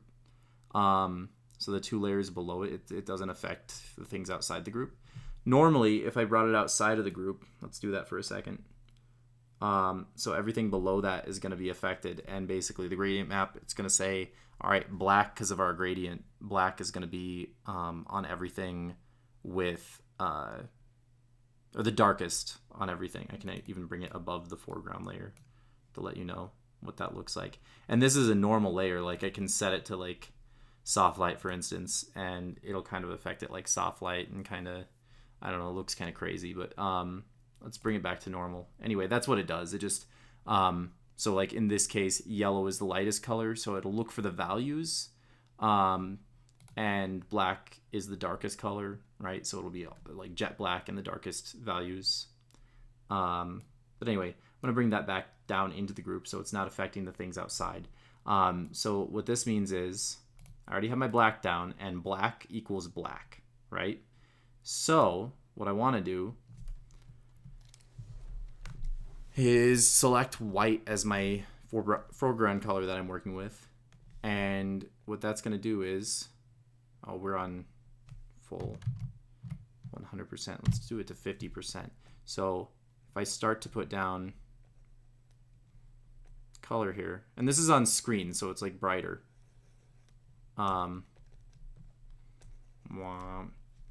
So that's kind of the effect I'm getting here. If I start to put down, here, I'll select all and just delete.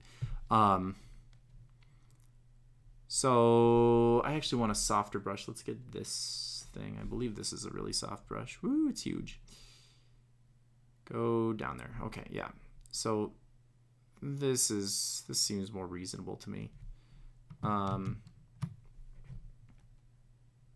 We're just gonna make these glow a little bit. It's basically on the outer edges of this brush, right? It's a feathered brush, so it's gonna be less opaque, less solid at the outer edge. So even though I'm painting white, only the center is going on like somewhat white, right? But it's actually putting down a gray because I have black under this. So if I set this group to normal, that's, well, and turned off the gradient map, this is what it looks like, right? Anyway, I'm going to turn that back on, set it to screen again, and the screen is going to make the black invisible, meaning all we get is this glow. I hope you understood all that. I know it's kind of confusing at first, but understanding how it works, I think, is very important. And the application for it, I think, is... I'll show you in a second what you can do with this, because this is just like vastly better than drawing directly onto the layer that everything else is on with like a screen brush or something like that. Like, you could do it that way, and I have done it that way. Sometimes you get an effect that doesn't look so crazy, and you want things to look normal-ish, So, whew, it's bright. And the other option is to just draw a color onto a screen layer, which is doable. I guess the bad thing there is that you get one color to work with, and so you have to do several layers like what we were doing with the soft light earlier. But here's, let me get this a little bit brighter, a little bit more intense. Okay, so I'm liking that, and I can even put streaks off. Like, you know what? I'm gonna undo what I just did because there's a better way to do that. All right, this whole thing is moving, so I'm actually just gonna add a blur. I can do a motion blur. Motion blur. Set the distance up. All right, so I can see it on the screen there. Just a little bit. And then I want the motion to be like that. Yeah, that seems fine to me. It's just gonna add enough, and I can even do that to the, and I may do it to the ship as well, but we'll get to that. So what I can do now that I have this white layer in, I can go back into the gradient map by double clicking on, well, I can double click on the gradient. I've clicked on, this works a little bit different than how it had in the past with CS3, which I'm used to working with. But if I select this, or like I'm just clicking on, god dang it. I clicked on this color. Okay, so this is the color I'm editing. Now what I can do is, all right, so that's my dark color. I actually want it to be like a blue, right? And then the top color, cancel. I didn't mean to double click. That's how I would have done it in the last Photoshop, but whatever. So now that I have that color selected, come on. Doesn't like me. Can maybe do that, or like a purpley, bright purple. So that's I don't really like the look of that. You know, I can go to, you know, let's see what it looks like as a purple. Ooh, I like that. Maybe I can put like a dark orange under it, like get really nutty with it. Does that look better or worse? That looks weird, man. I don't know if I like that. Maybe I do. I can imagine like blues or something. Let's see if I can get this to look correct. With like the hottest points being blue. This dark blue. And then the lightest points being like this orange. That's not really looking right to me. Also because I have this a weird setting. Now let's get rid of that. I'm not sure I'm liking that blue stuff. I could select some of the things up here. See how that works out. I'm not exactly sure. Oh, so part of this is the bottom color needs to be black for it to actually function correctly. So this is what rainbow looks like. This looks horrible. I mean, it looks neat and all. This is very psychedelic, but we don't really want this. So yeah, those all options. Kind of like the colors that are in here though. Like maybe that works for us. Not sure if I like the red at the top or that. I like the idea of a cool color being up here.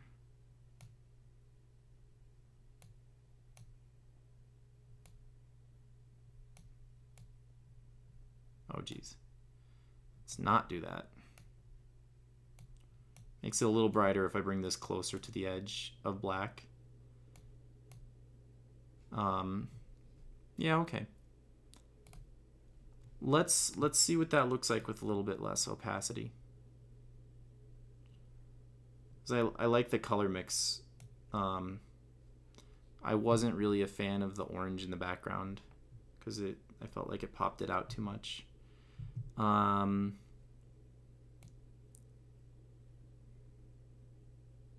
Yeah, seems fine.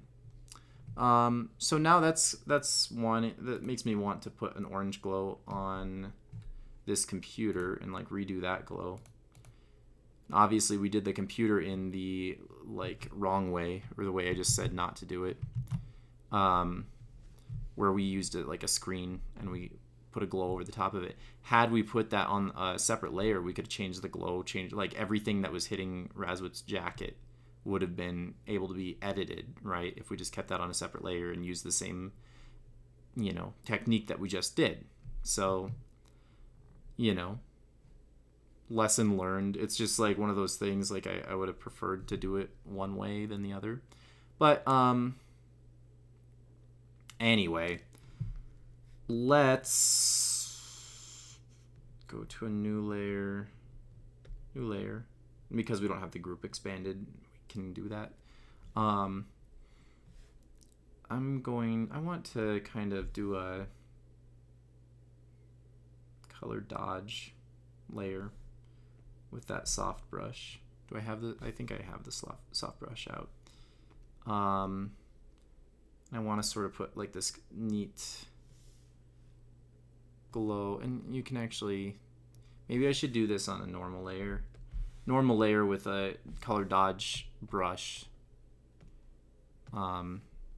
See how this is kind of me experimenting. I don't cancel that. I just want this cool color back here.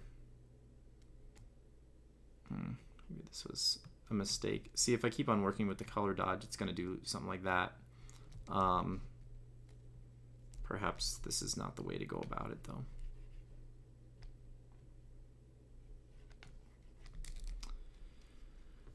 I'll just go to a soft light layer and do the same thing, because it's gonna tint it for me. And I'm at 50% opacity. Let's go to 100%. I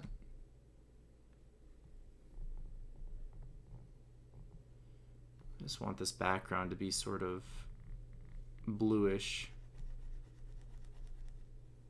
I want it to have some color, you know.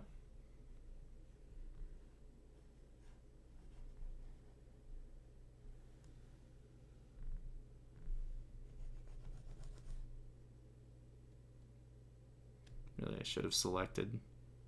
Yeah, let's do that actually. Let's just select in here.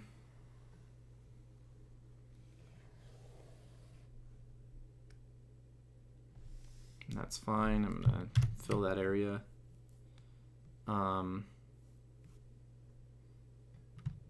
Deselect it. Now I have this soft brush that I can work with that's on dodge. Or on color dodge. So this is gonna brighten up a little bit as I come in here. And that's what I want to have happen. I don't want it to get too crazy at the same time. I just want it to be vibrant.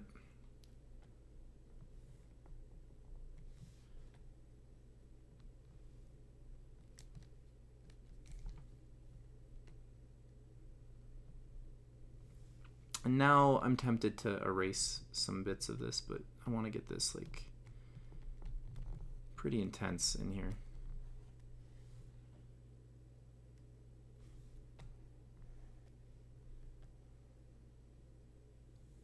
All right, you know what? Instead of erasing though, let's do it the intelligent way. I'm actually going to take a mask to this layer because I want it to remain soft. Let's put a little glow around this mountain.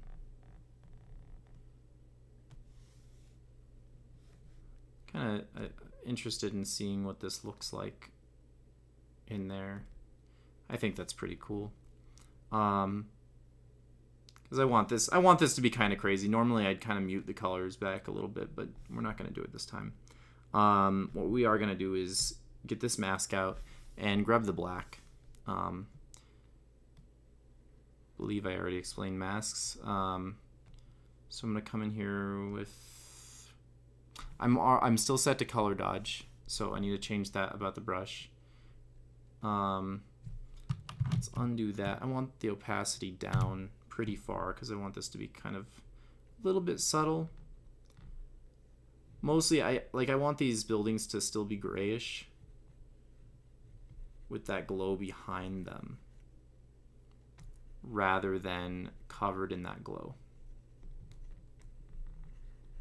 But I do want a little bit of the tint.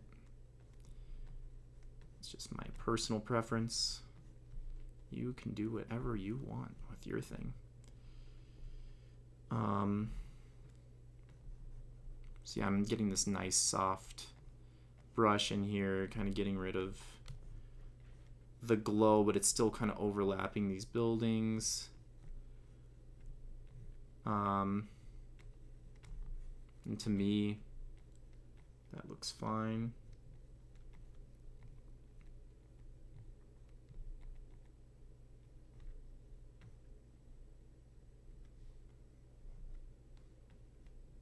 I'm a fan of this. Let's take a look at black and white, see how this looks. Still looks fine. The other thing I wanted to do, I'm going to up the opacity just a hair to 50%.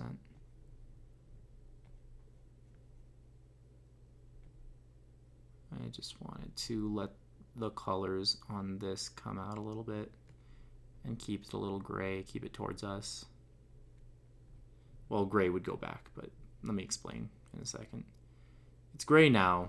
What I'm going to do is kind of wash over the stuff in the foreground with a warm color.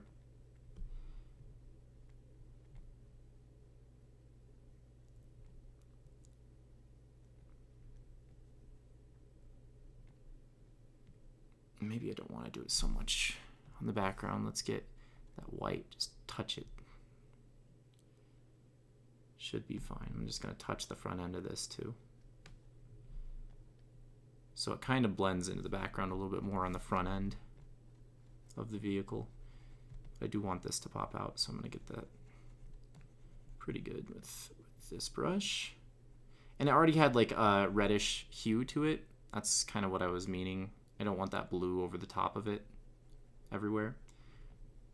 So I want that reddish hue and that purple to be popped out. I'm going to do the same thing with the back end of this, but let's see. The ground's a little sparse to me. How do we fix that? I really want to like throw random things in there. At the same time, look at this. That's what people on YouTube are going to see most of the time, unless you're on a TV. So then it's up to me if I want to throw in like hidden things in there or not. I'm a little uncertain that I do. What I do want to do, I kind of forgot this until now. Let's go up to this layer because that's where I'm painting on. By this layer, I mean I just clicked on the foreground. I'm going to go to 90% here. Go back to that somewhat like 40% feathered brush. And this layer is locked, so I need to unlock that. What I forgot to do is I was going to have the mouse right in here, hanging down.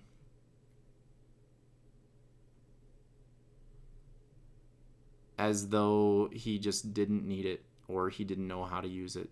That was something that really needed to go into the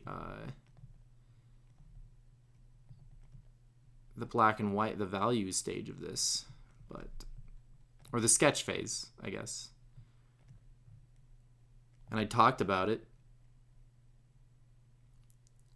And after rewatching the video, I remembered, oh yeah, that needs to happen because that's pretty funny.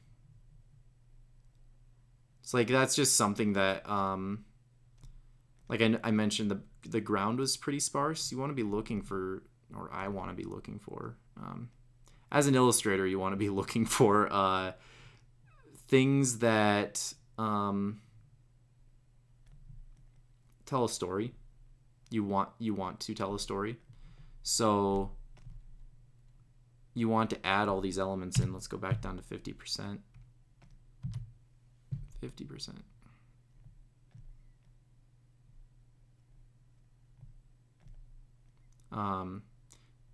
Yeah, you want to add all these like little flavor elements to the image, because it's fun for the viewer to see that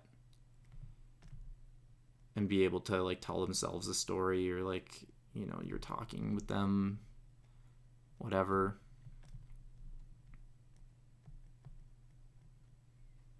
It's just fun, like on multiple viewings of this picture. Like say someone came to my channel and they were like, oh, that's a neat picture, right? And they watched some videos, went away for like a few weeks, came back, and, you know, maybe they're watching videos this whole time and they like gave that picture a second look. And then now this mouse is like an additional thing for them to look at and be like, oh, that's really clever, I like that. And then like maybe they one day like view it on TV, and maybe I have like stuff strewn onto the floor here that I was talking about not adding things into, and I still may not, but you know, if I was going all out in this, really wanted to give someone a treat, you know, when they got to the TV, they could be like, oh wow, this is really cool that all these elements that I didn't see on the computer are on this TV version.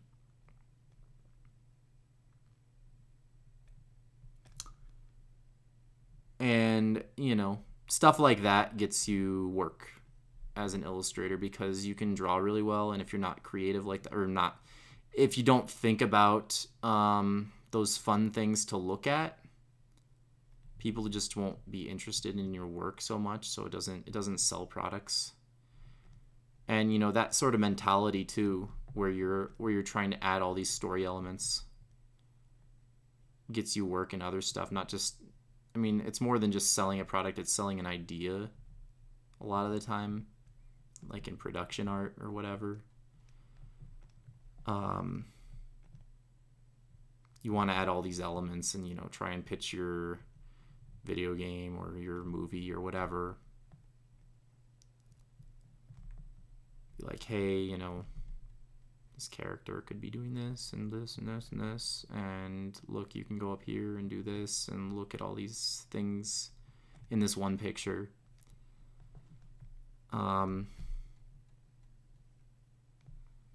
yeah, just make it fun to look at and informative at the same time.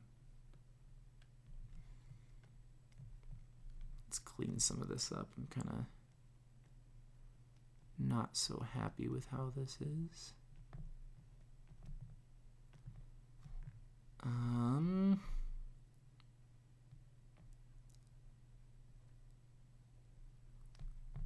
Just cleaning elements up. Right now they're a bit fuzzy.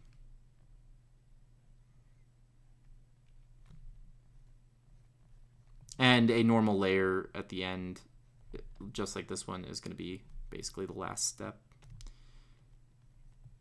Sometimes the last step for me is, even though I just said that, let's go back on what I just said and say sometimes the last step is adding in a gradient map layer to sort of unify everything, as well as adjust the colors of the foreground and background to really push that feeling that there is depth there. Sometimes that's my last step, but only after I've touched everything up with a normal layer. And here I basically just don't want that strong of a shadow. I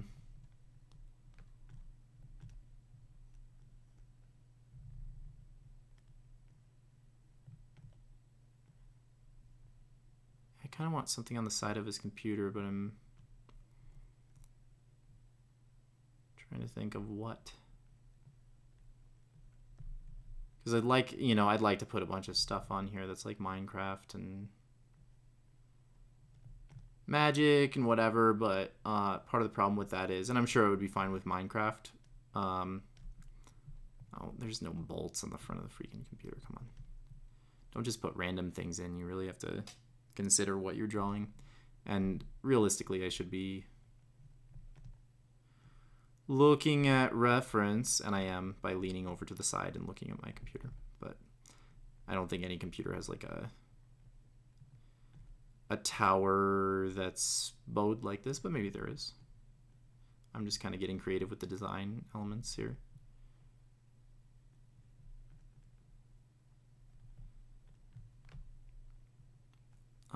What was I saying? And Razwit loses his thought process again. Train of thought.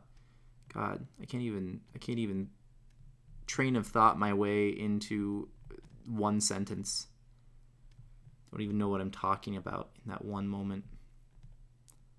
So I imagine there's like a button here for the eject on this slot, which is my CD/DVD/Blu-ray, whatever.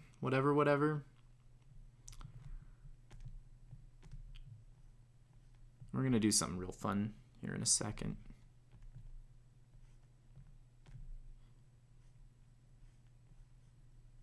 By the way, I know these videos are long, always feel free to hit the pause button, come back. I know they're interesting, but really, you should give your eyes a rest, as should I. And I accidentally took a break not accidentally. Things happened and I had to pause it and then come back several hours later. But basically, it's important for you to get your eyes rest and to give your brain a rest. You should not be looking at a screen for hours and hours and hours on end. It's bad for you. Especially if you do this as a career. You are going to ruin yourself and your career by damaging your eyes. I know it sounds like something your mother would say, right? But it's true. If you stare at the TV all day, your brain is going to turn to mush, but also your eyes will be mush.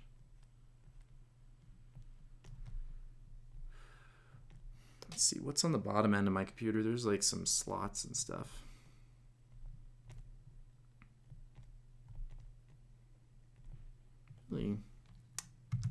best to blend here, but this brush is not the best for blending, I feel. It's better for, I think, blocking in huge areas of color and like big and also complex, but also just building structures because of the just because you're able to hit the 100% opacity and there's no change in opacity as you paint. Like, I cannot put on more pressure to alter that. It's all flow. It's all just how much the paint is coming out, sort of. But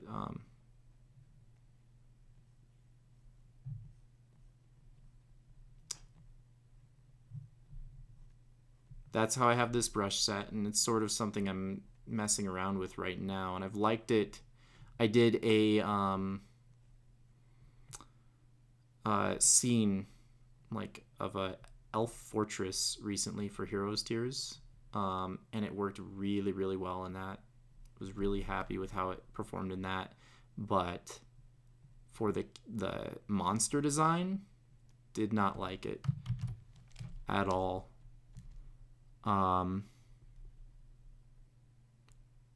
And that's because there's just a lot of blending, a lot of refining involved in that.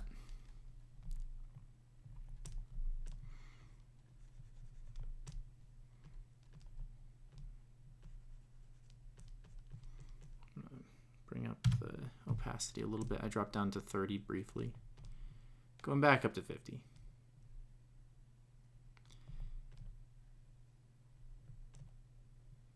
I could kind of just blur. I'm almost considering doing that. This is sort of an experiment. I've never done this before. But I'm thinking I can make a duplicate layer. And you know, this is just like, if you know Photoshop, you can do this kind of stuff. Where you just like all of a sudden come up with a new way of doing things. I'm just gonna fill in this background a little bit. Anyway, I'm thinking let's create a new layer that's a duplicate copy of this one, and then let's blur this layer with Gaussian blur. That's a little bit much. It's not really what I was thinking of. Right about there seems fine. Okay.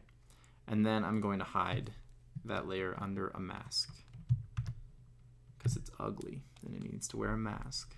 Oh, this layer. All right. If you're ugly or think you are, you're wrong. That's all I have to say about that. Because society is a dirty liar. So here's what I just did. Now I can set this to 100% opacity. Okay. Could have just hit the 0 for that, but anyway, this whole thing is blurred now. So with my white selected, I'm on the layer mask, and I can just go over flat areas now. I'm not going to touch the edges though. I'm going to avoid those. And basically this whole thing is going to be blurred. So all these little edges that I don't want in here, they can just be smudged away, because that layer that's hidden right now is just a big blur. So I get to save a lot of time. Instead of blending, this kind of blends it for me. Now I wouldn't want to use this all the time, because sometimes I want to bring out some colors, and whatnot, you know, be a little bit more delicate with how I'm applying my blending. But for this, I think it made sense. Let's do a little bit on Razwit, just a little bit.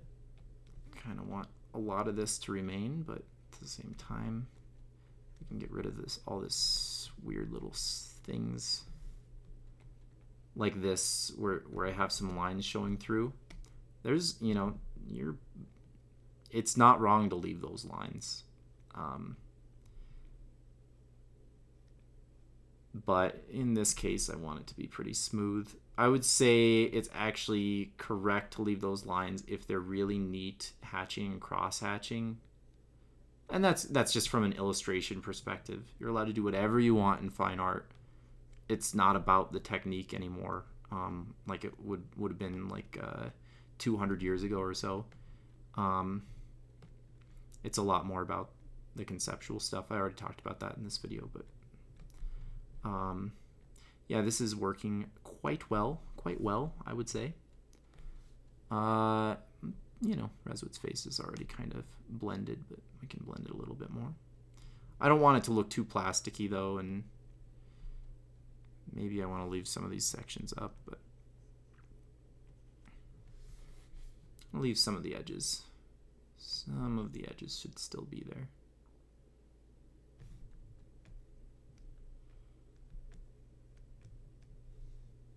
Because I can really get out of hand with this, whatever technique this is.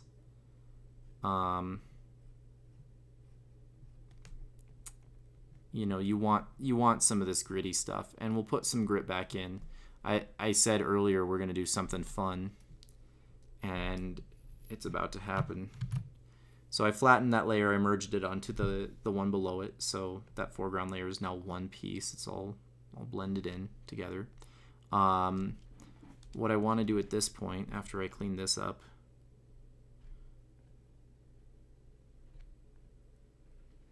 obviously I have some things to do in the background there, but I'm going to add some texture to all of this.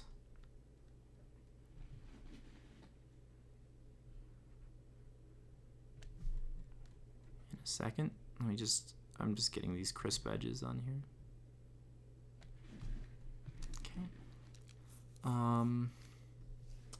Let's go back down to this layer. It's a little much.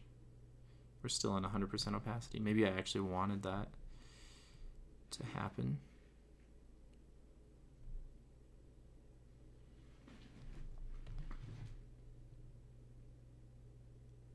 Let's go to 50%.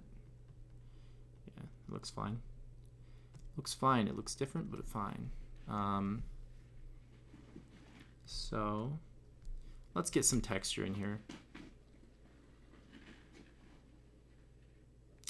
Hold on one second. It's just bugging me a little bit. I'm gonna make a new layer. This is gonna be called glow. I'm gonna set it to screen. This is another way you can do a glow. And we did it before, but wow, why was that all lopsided? That was really weird. I don't know if you caught that. I don't know if you can see that cursor exactly, but and do I want like an orange glow out of here? Because I can actually change this now that it's on its own separate layer.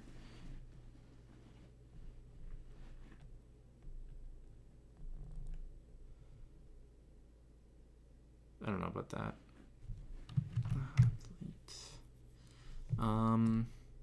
Let's just stick with that blue color that we had at first. It's just a little blended in with the background at this point, so I'm hesitant to do that. But we can always change it, and I mean, let's just mess around with that right before we get to the texture. I can jack with the hue. Like maybe we want red. Maybe we want orange, yellow, or something, you know. Orange makes the most sense as there's a lot of blue in the background.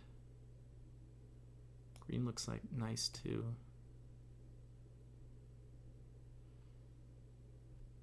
I really would like a, I don't know. Let's cancel out of that. Think about that for a second and then get back to it. All right, let's get to the texture before I lose my train of thought here. So I'm gonna go beneath this glow because we don't want texture on top of the glow. I'm gonna go up to File, Import, or it's not Import, Place Embedded. Sorry. And on the older versions, here's a bunch of my Heroes Cheer stuff.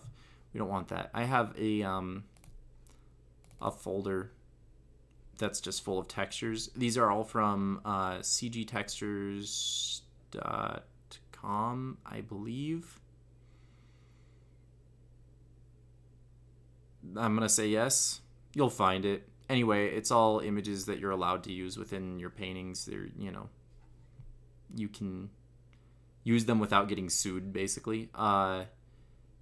And it's just for artists in the industry just wanting to add textures to their work. So what I want here, I have a bunch of stuff to deal with. I need to deal with these rock formations back here. I need to deal with Razwit's jacket, his jeans, and his shirt, and his skin, and so, all this stuff. So I have a bunch of rock textures in here, or some rock textures in here for the background. Don't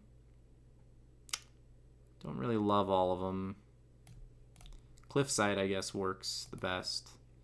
And in situations like this where I don't really love it, I would like to place the file. Yes, place it. I don't know.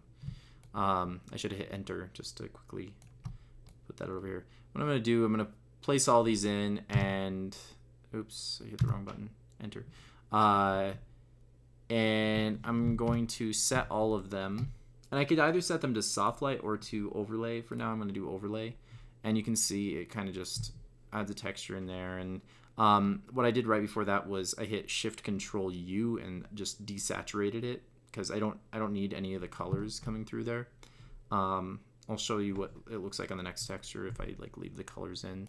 So let's keep doing that. Embed or place embedded. At this point, I want fabric and denim because he is wearing jeans. And so if I set that to overlay without desaturating it, let's see what it looks like. So just it intensifies the color of his pants, which I don't really want. So I'm just gonna, I want him to look like denim and not like blue pants, if that makes any sense. Because I realize denim is blue, but there's a difference, Anyway, his shirt should probably be a similar texture. I'm just gonna rotate this a little bit. Hold Shift to get it right aligned. There's a reason for that. I'll tell you in a second. Put that there. Happy with that. Let's embed again. I have an email up. Hey. Why are you still showing me this? I don't need this.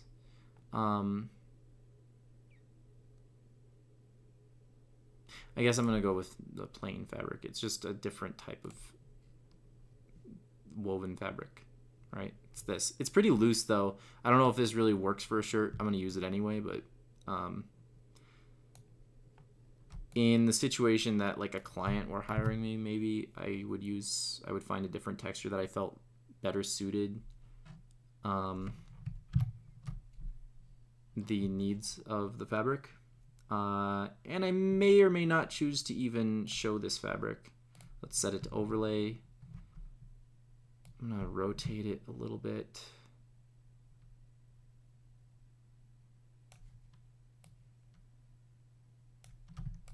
And actually, I'll just show you now what the reason is that I held Shift. As I started to turn this, it was straight vertical and horizontal, right? So the edges were perfect, parallel, right, left, top to bottom, right? That means like until I decide to place this and set it in stone, it's going to be selected in that way where it's perfectly square. And that means if I choose to do the transform warp on it, it's going to warp it exactly on the edges of the picture, and that's what I want. So I'm going to do that, and I actually have set a shortcut to that. So I'm going to hit Control W. By the way, and I did that for warp. It made sense to me. What I learned since is that I wanted to get rid of then the close command, which is a default shortcut in Photoshop. Because I believe it is Shift Control W. I'm not sure. I turned it off. So under normal situations, you would like accidentally close your painting without saving it. Anyway, so that warp command allows me to contour it to how his shirt is and kind of wrap that that texture in the proper way around there. Okay, so you can see it's just following the curve of the shirt a little bit more. And what we're going to do with each of these textures, I'll just do it to this one first so you can see where we're going. I'm going to first hide everything. And then for this, I actually do want a brush that... So I added a mask. I don't know if you saw me do that, but I added a mask. And then I am going to select a brush that adjusts based on my pressure on the opacity. And this is a texture brush, I believe it activates. This is the thing I like started to work with on the transfer is set to pen pressure. Let's turn the flow off. I don't know, for some reason I felt it was difficult to work with like that. So the reason for that is I can adjust the intensity of this fabric texture as I go rather than jacking with the opacity separately. I'm just gonna hide that denim layer for a brief moment while I deal with this. And so this is allowing me to kind of just act like this was painted in, and you know, I don't want it to be like flat appearing across the whole deal, because like once it gets under shade here, you really can't see it. In fact, I'm going to grab the black and hide it a little bit. I don't think it looks right to me.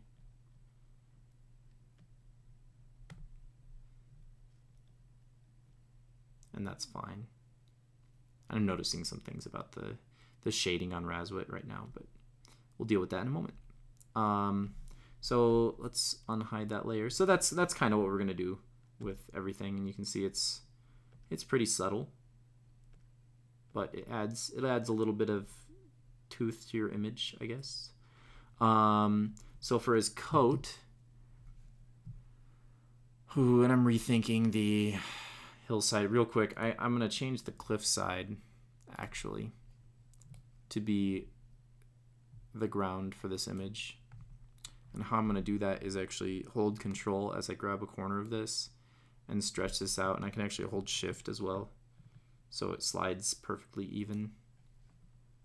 Not Control, hold Control again, slide the middle of it over, so I can line that up with the end there, and then actually, what I want to do here. Okay, what I actually want to do is drag these corners out to the edge. Up to the edge. So they cover the whole deal. And then just really make these make sense. So it should look correct, I guess, is what I'm saying. In the context of like how it recedes back into the distance. So that to me makes sense. It looks like it makes sense. So I'm going to hit enter at this point for that, and then do the same thing that I did before. But to make it easier on myself, I'm going to drag that layer down above the background, because it's only affecting the background. And I'm actually fine with the 100% opacity towards the front. Well, maybe I'm not. Let's reduce it just a hair. And then what I want to do is add that mask layer, but because we want it to apply to almost everything, it's much easier for us to hide portions of it rather than revealing portions. So I'm just going to lightly take that black to the back of it.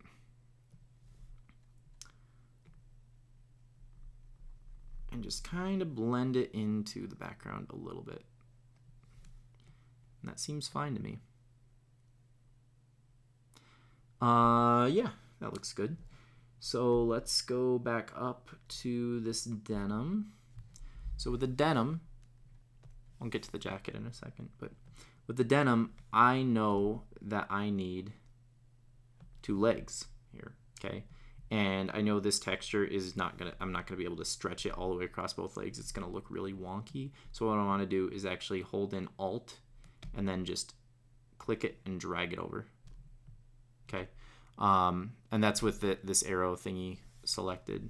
And now what I wanna do is deal with this leg first, just cause.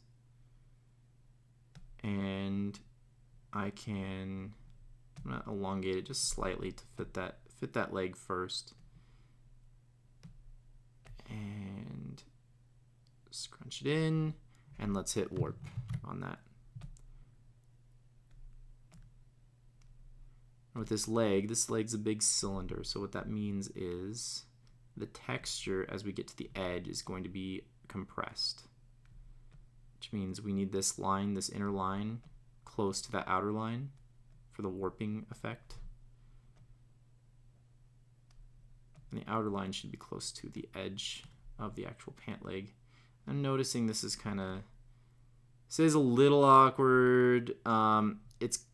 The bend is enough for me to think that it might be right to make this into 2 pieces and just try to do a warp on each, like the thigh and the shin. But you know, this is fine, and I want it to be roughly about the same texture as what goes on the other leg, so I'm fine with that. Let's deal with the other one. We're just gonna hit warp right now.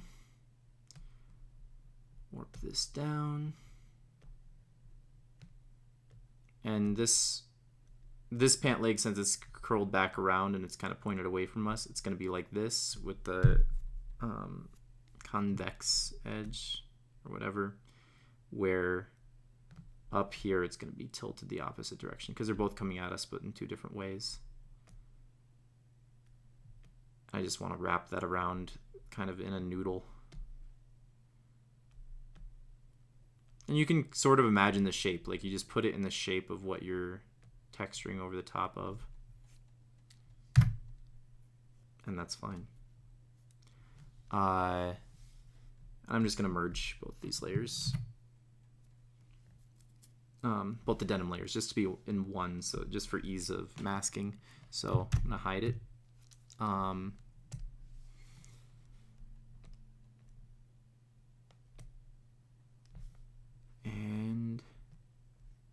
And you can notice, like, the background, I'm probably going to blur that a little bit because the photo is kind of wonky. But, oh, I have black selected. I was like, why isn't this revealing? All right. So, because you don't want your photo textures to be obvious. You want them to kind of blend into the image to make sense with it. I was considering not doing photo textures with this particular drawing because it's so cartoony. But it's sort of just how I work, so it was something I didn't necessarily want to go away from. I think it makes most images look much better in the end, if done right. Because if I left the background like it is right now, or the ground with all the rocks, that photo texture, if I left that like it is, it would not look good. I feel it looks like I drew something and then put a photo texture on top of it. I don't want that, because that's what I did, but I don't want people to know that by glancing at it, you know, because it makes it look digital, and that's what I want to try to avoid. You don't have to avoid it. I choose to. Yeah.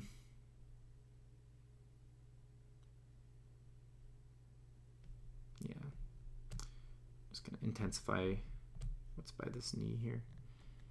It's coming at us. We should be able to see a little bit more texture on that knee. So makes sense. Makes sense.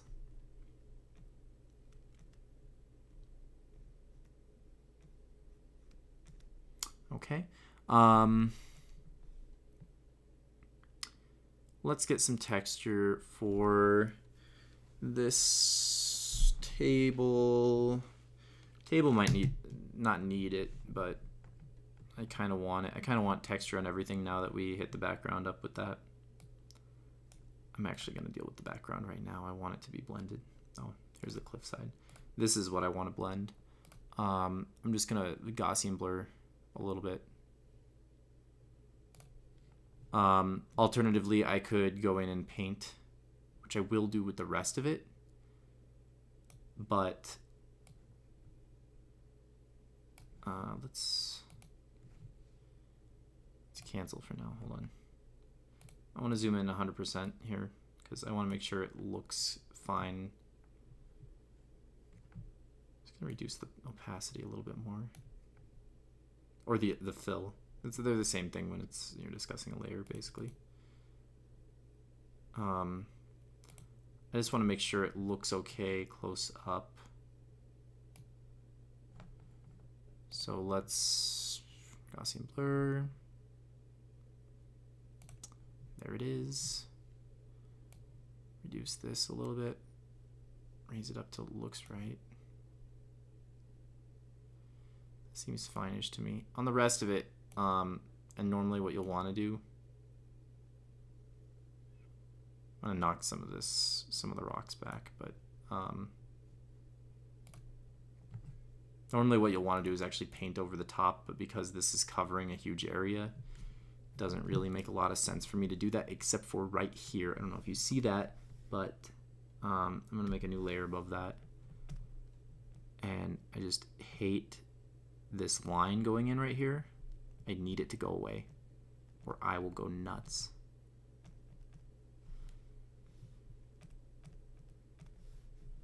And you just want to avoid things that draw too much attention to themselves in the texture.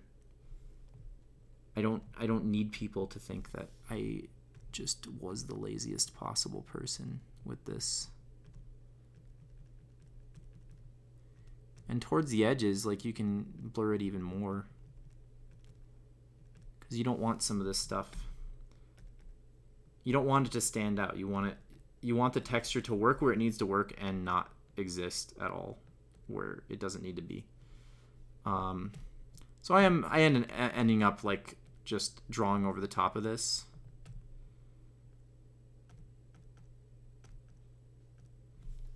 And it's helping. I mean, you should be able to see it.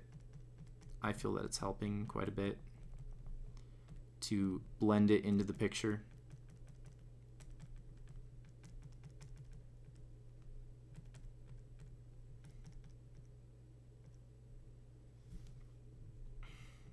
I'm a fan.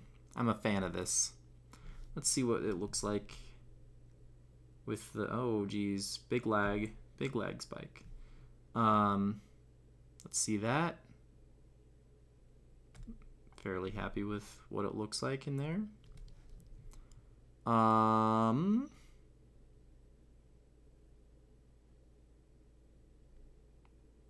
right, I guess we're moving on to his coat. It's gonna be a long video. We're in for a long one. I thought this was gonna be the short one, but whatever. So let's place embedded. His coat, I guess, is leather. I don't really know what it's made of, to be honest. I haven't thought about it a lot. I have leather in with the animal textures because it is a skin. I think it's important to remember that leather is made of animals. And they kill animals to make leather. Well, they sort of do. Sometimes. Some places do. Some places get the recycled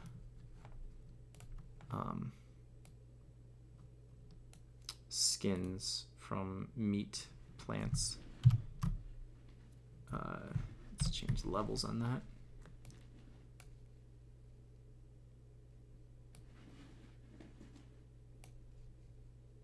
just want to alter this so it blends in a little bit. I don't want it to change my values too much. Actually, it would have been probably more intelligent to start on an overlay first, but I kind of have a feel for it at this point. If I left it the way it was, you'd see like a really hard kind of black line on the edge of that, but I just wanted to adjust the values closer to the picture, the image around it. In this case, I'm not, I could bother with the warping. I don't think it's necessary in this case. I'm just going to duplicate it down here. I'm going to warp on this arm. The texture is random enough. That's why I felt that it didn't require warping. The fabric, the woven fabric, is very patterned. If you don't warp that, it appears very flat and strange. And I don't want that to be the case. But with this, like, I can kind of alter it. Not like there's already weird like areas of more detail and areas of less detail and whatever. Like it's already all kind of jacked up, so it's like nothing really makes a lot of sense on it. Because these are overlapping a little bit, I'm gonna do the masking separately on them.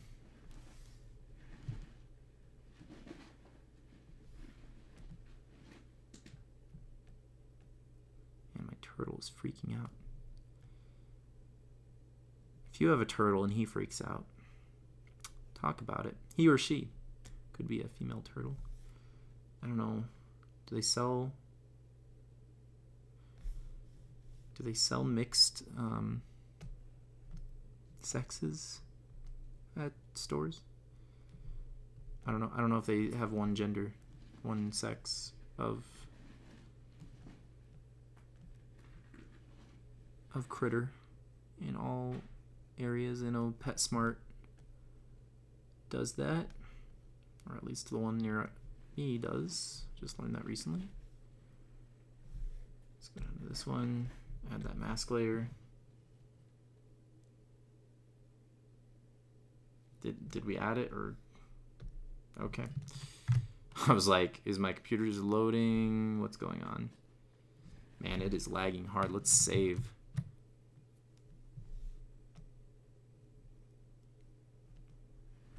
Get that texture in there, just a little bit everywhere. Just following the contours as I reveal the texture.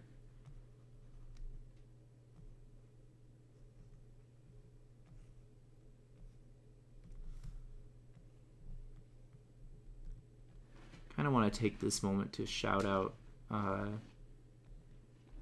friend of mine who I've been kind of noticing more and more on Facebook and kind of regretting not spending more time with when I last saw him.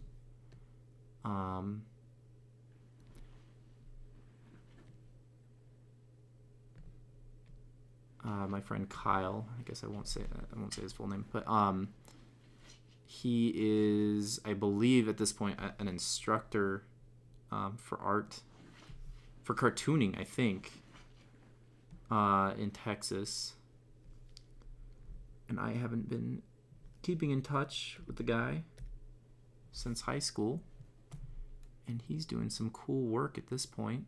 And you know, I never really knew that he was all about art. I guess I knew he was sort of a hobbyist. He was into doing the little model StarCraft thing, or it's not StarCraft, Warhammer. I think he did the Warhammer toys. But yeah, he's been doing some really cool drawings, posting them up recently. I've been liking them. Just really cool, like man,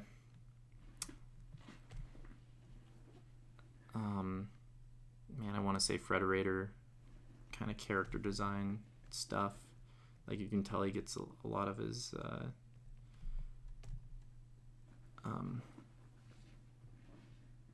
inspiration, I guess, from cartoons like Adventure Time and Bravest Warriors and whatnot. Steven Universe, I think he was talking about that. But yeah, really like his work. He was a really nice guy. He is a really nice guy. I'm sure he has not changed. But yeah, I just wanted to shout him out because I have been thinking about him and his work, and I'm happy for his accomplishments in life. I hope he is doing what he wants to be doing. I'm sure he is, because how could you go wrong in cartooning? But sometimes there's a lot of work to be done. I'm hoping he does like some full production, like our large production thing at some point, full scale cartooning.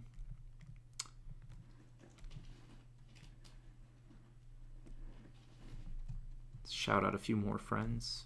I want to shout out my friend Chris, who I think is close to 90 days clean at this point. He's struggled with substance abuse in the past.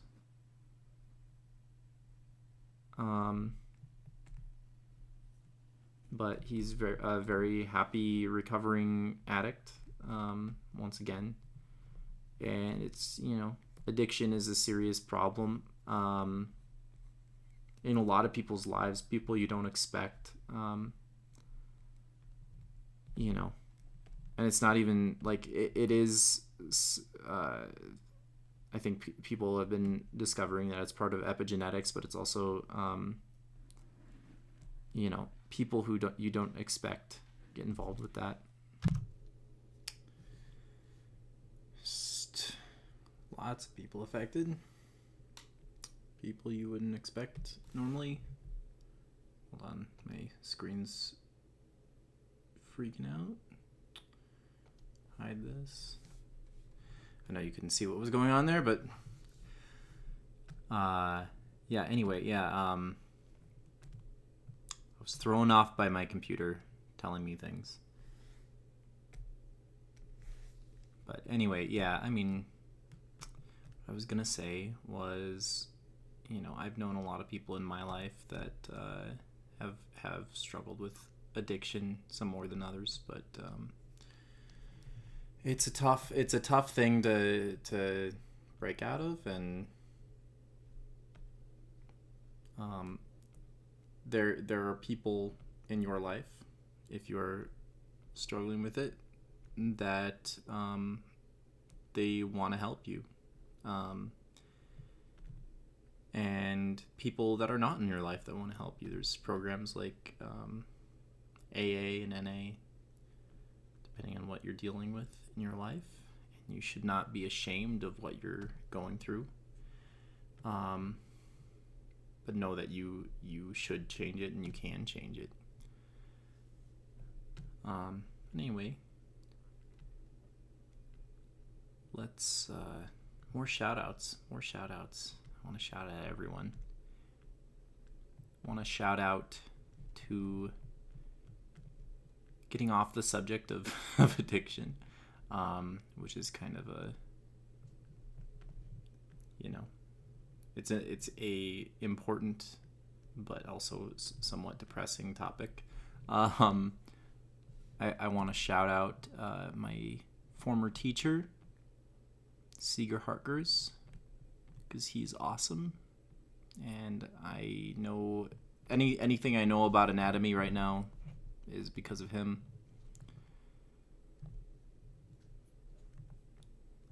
And the other thing is, I think more importantly, I feel like I get a lot of my passion for art from Seeger. The guy just, for some reason, he was just able to talk to you about art and just make you love it more than you already did. And I think that is a phenomenal ability, phenomenal thing to have at your disposal, especially as a teacher. as someone who is,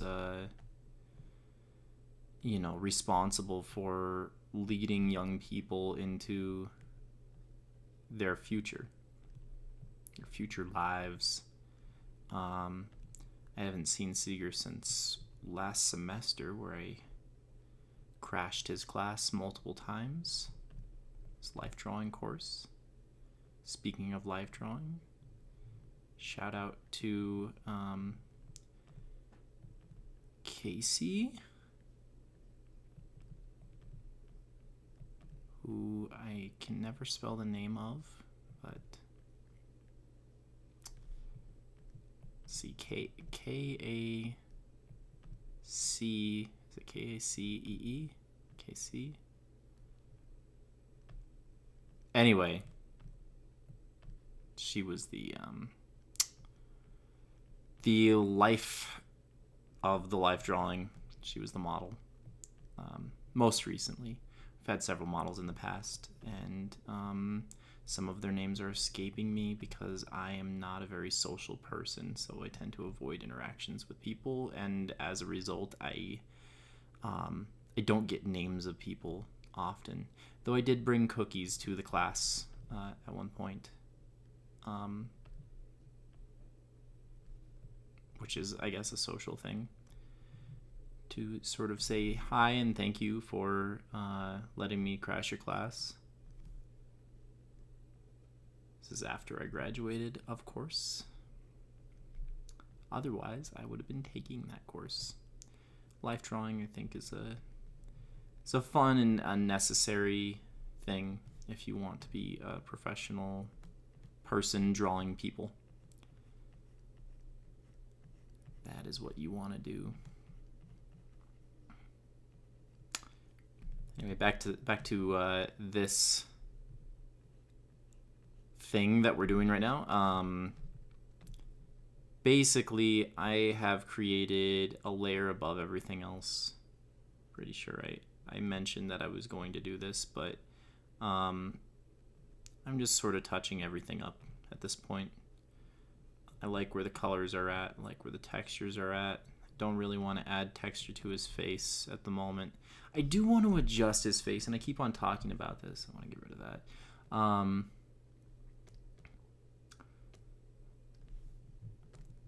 I do want to adjust his face. I'm zoomed in 100% right now, which is a little irritating because if I go in any further, I get like a pixelated look to it. Anyway, here's what I want to do. I want to select his entire mug here. Kind of didn't let me get that correctly. We have it feathered 10. It's probably fine. I'm gonna select well outside his face actually. Let's get this whole deal. Because what I want to do is actually liquefy his face, or rather use liquefy. Oh wow. Can I cancel that? And then I'm actually going to merge this down. There's no problem with me merging down to just the foreground area. Let's try that one more time. Filter liquefy. That's what was happening. I was just selecting that touch up layer. And now I'm gonna zoom way in.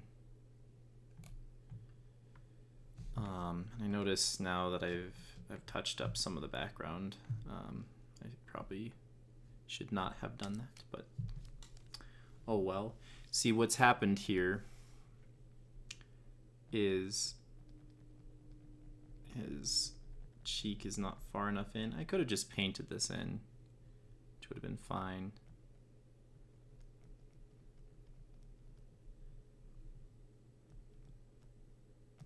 His face is just like, this is like very far outside of what is realistic.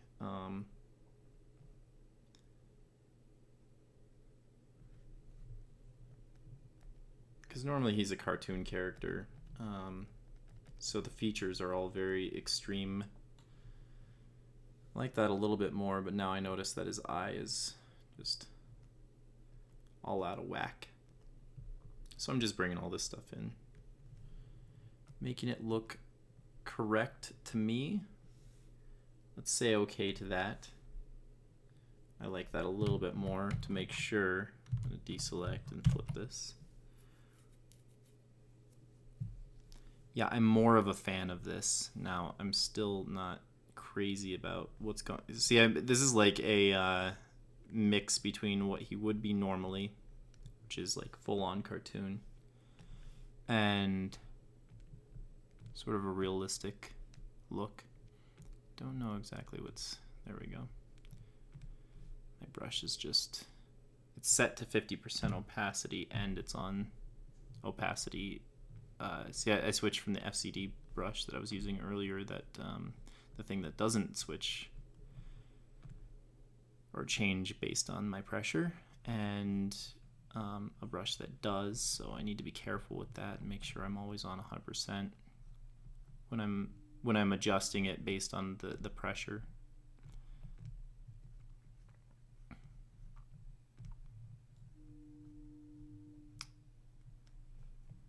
I kind of want to shout out all sorts of people.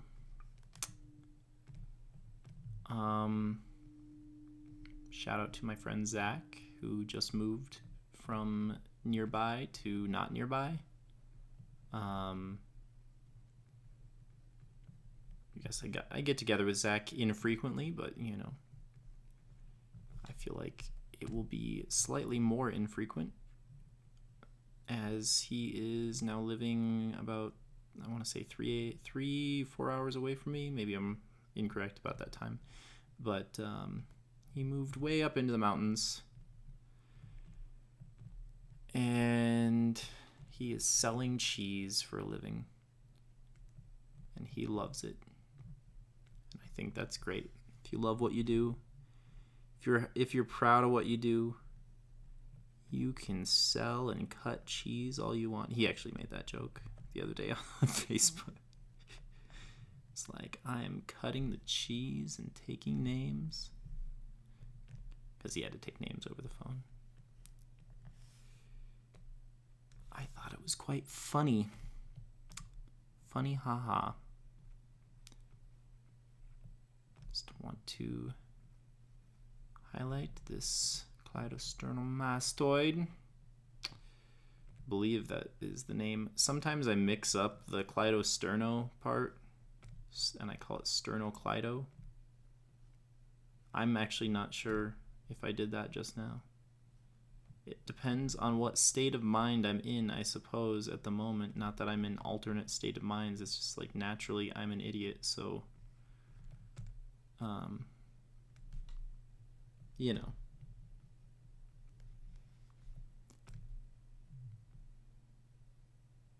I kind of like this purple, but at the same time it's making his skin seem a little bit inhuman.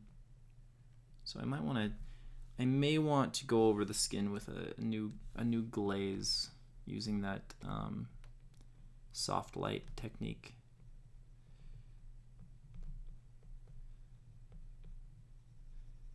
I'm just edging out his hair here.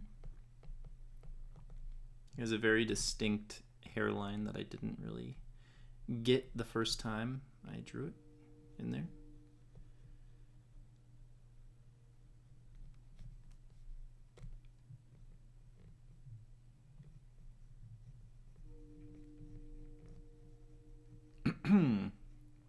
Got a train whistle going on in the background.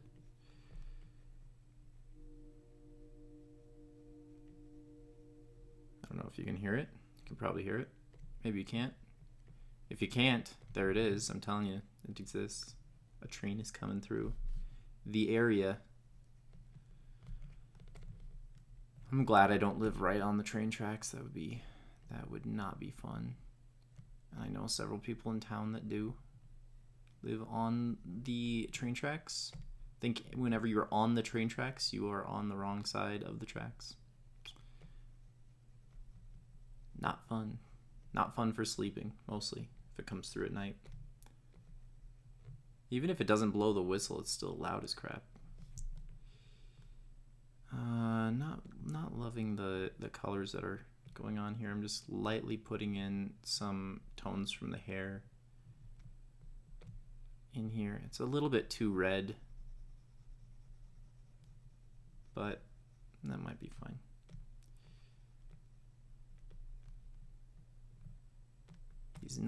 He's not like some. He's not supposed to be Irish or anything like. He's not a redhead. He's actually like closer to my hair color, which is like a near black brown. It's just a very dark brown. And I've made it more intentionally more saturated with color because of the style I'm going for here. But I'm unsure if I really like how it looks.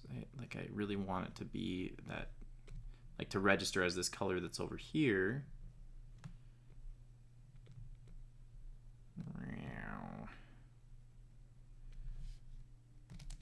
I actually should use the eraser tool in this area.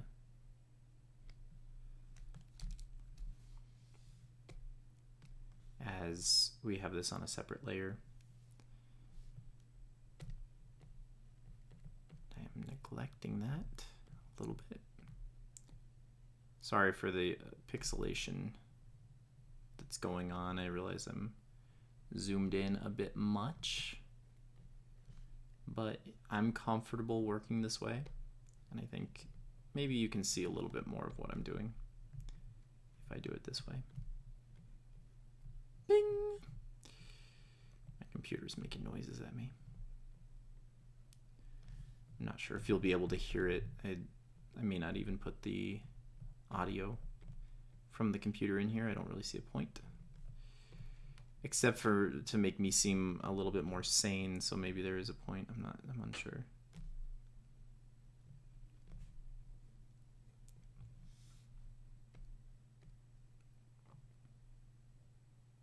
I don't know, it sort of reads as brown from out here. I do want to knock it back a little bit. Or not knock it back, just fix the edges. Razwit, I mean, this is a character that I feel like I have to draw on model to some degree. I'm gonna go right below this layer. Actually, let's go down to this layer and get some of these painted in.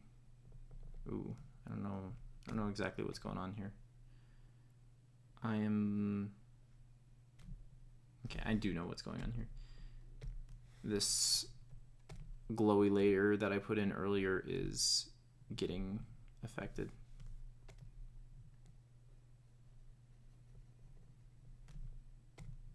Or rather, it is affecting other things. So I would rather that not happen.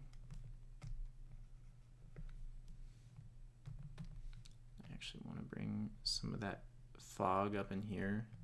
I'm gonna raise the contrast a little bit between his collar, his head, and the background. Just add a little bit of contrast. It pops it a little bit.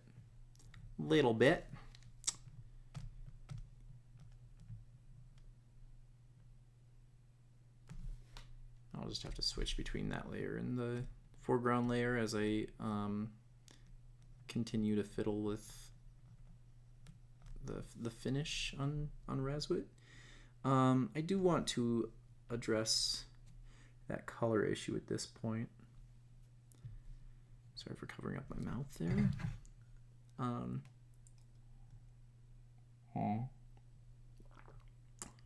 Just had to take a drink. I apologize. What do I want to do here? The awkward thing is, I think this is fine, but it's making it here. I just want to see something really quick. I actually like that more. So Razwit in normal, like cartoony look does not have irises, the colored part of your eye, but instead has just black dots. I'm gonna adjust this one a little bit. So this should be darkened in a little bit. And I actually want to drag this eye up into his brow a bit. Let's see if we can do that. Let's do, I mean, obviously I can, but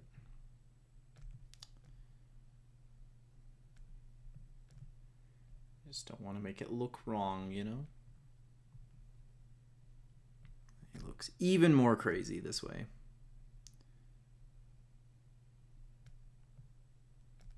Let's grab some of this color, and I actually like this color right here. It's a shade of skin on him that it looks alive, has a reddish quality to it.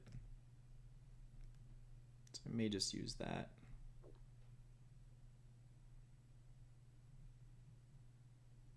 Actually, all right, so sorry. I'm gonna paint over this thing real quick because it's throwing me off. Gonna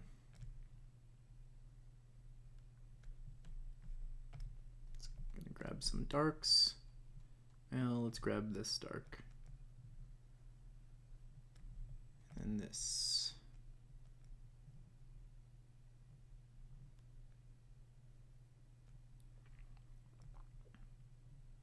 Sure. The angle of this head is a little bit strange, and I'm noticing now that I still don't really like where this edge of the head, the far edge of the head, is positioned. I still want to bring it in more. At the same time, I do want it to be expressive. All right, so I'm gonna create a new layer and draw on top of this, and if I don't like it, well, then I can go back, right? So I'm just gonna, oh great, yeah. Ignore me pushing buttons, computer.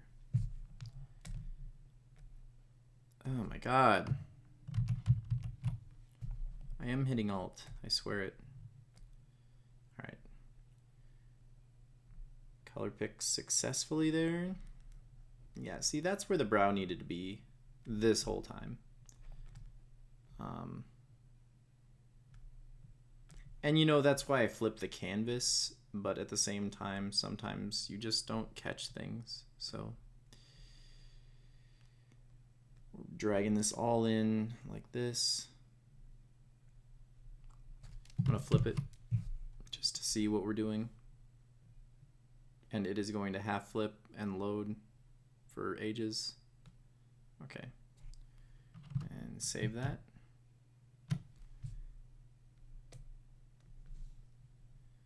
Oh man, that just looks so much better. All of a sudden, he doesn't look like a total freak. Not that being a freak is bad.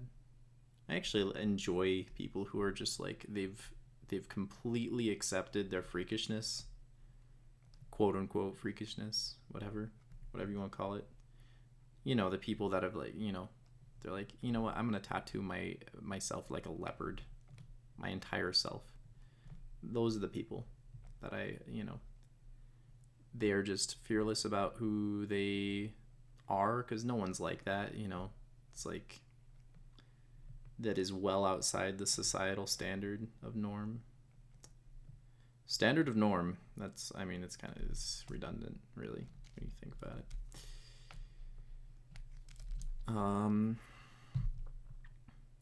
But yeah, I'm a fan of those people. I would like to have conversations with those people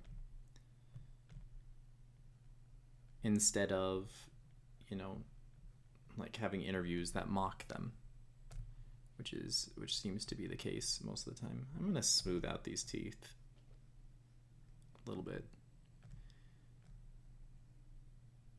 See what that looks like.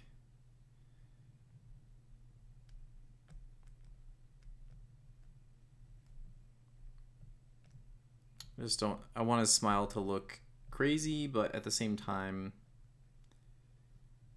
I don't want it to look creepy, if that makes any sense. I want people to look at it and laugh and not look at it and be like, I don't know about that, you know.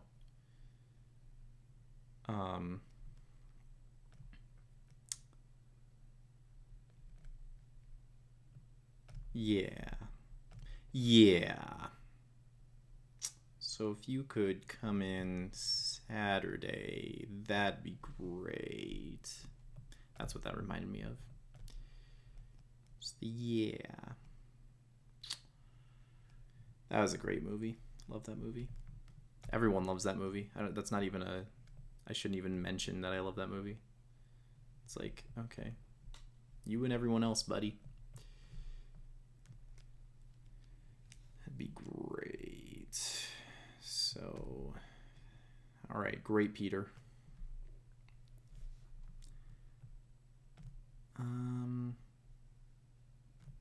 This is one of the moments right in here.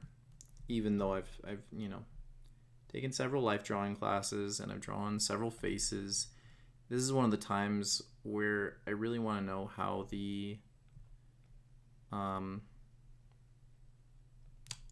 in this case I'm going to think about it very hard, but it would be good to like have reference in this situation where then I would actually know how the upper lip overlaps the cheek and whatnot. In this case, I guess it's fine because it's cartoony. It's fine to, if you've experienced enough of this drawing stuff, it's wacky drawing stuff, then I think you can kind of understand how the facial features are.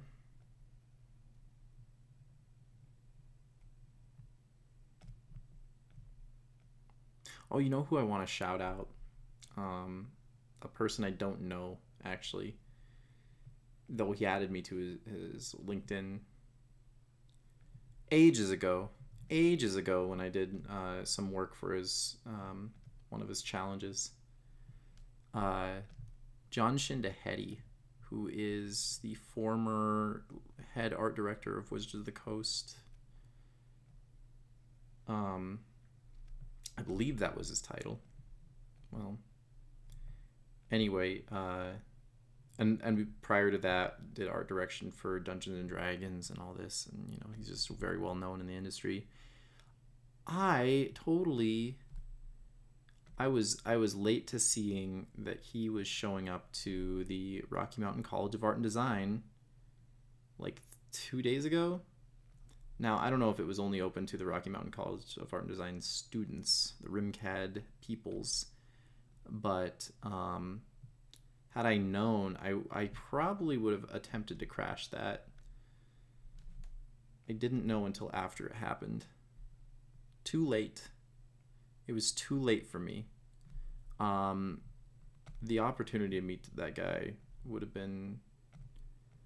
I would have loved it. I would have offered him dinner. I would have said, hey, we're eating at Casa Bonita, which is a real place. If you've only watched South Park and think it's fictitious, nope, it's real. Their food's terrible, but the atmosphere's something. I mean, it's a place, it's become that place that you have to experience. You just must.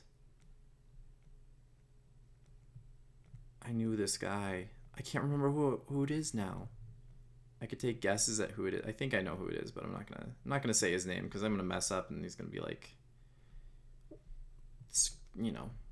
watching videos randomly on YouTube, come across this, watch the entire thing. It's not gonna happen, but it's gonna be like, I didn't say that. But no, this guy lived in Colorado his whole life, was born here. I'm about an hour away from Casa Bonita. He's never been to Casa Bonita. I think that's wrong somehow, to have never been to Casa Bonita.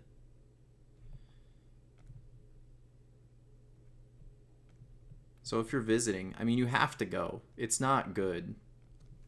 But it is an experience. I mean, you go into this place and you're immediately put into like this journey of getting your food. 'Cause it's essentially, it's not even buffet style, but it's like it's so hard to explain. you're like in a line of people waiting to get your food, and you order at the beginning of the line. You're like, I want this, but then you have to wait in this line the whole time, and you basically you get your food on this tray and then take it to your table rather than ordering and having someone bring it to your table. But you still have waiters and waitresses. They get your drinks, you know.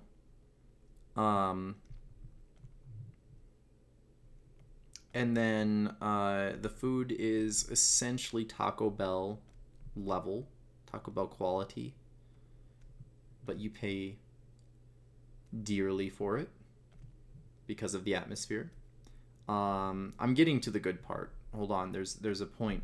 There's a reason why you pay. Because the food is not why you pay for Casa Bonita.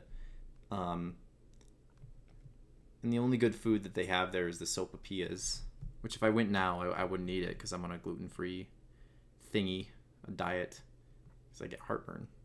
But anyway, so the reason you pay so much for this food, for this horrible Taco Bell quality food, is they have plays that they put on constantly that go on at the top of this huge waterfall that's in the middle of the room. All the chairs, all the seats are surrounding this waterfall, and they put on this little play with, like, I don't even know, like a cowboy guy like saving his beloved or something like that. I don't even know.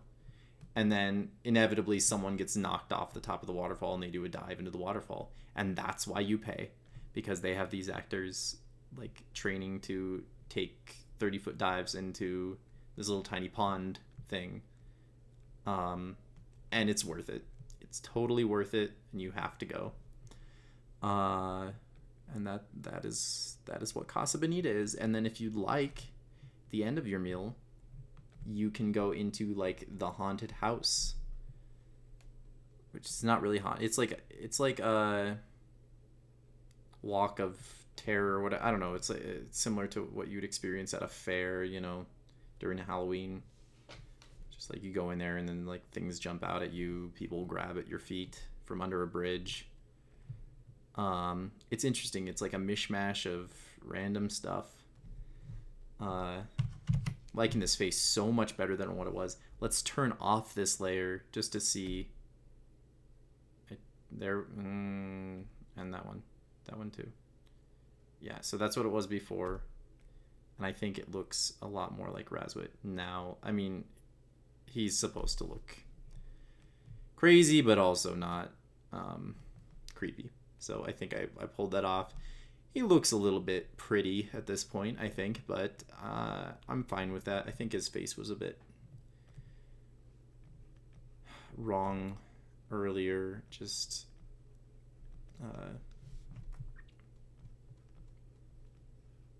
for the character, you know, like for how I designed the character, it wasn't on model, I don't feel, and it didn't look right to me in general. So there's that. I'm going to smooth out this a little bit and just kind of glazing, lightly touching in some brown on here.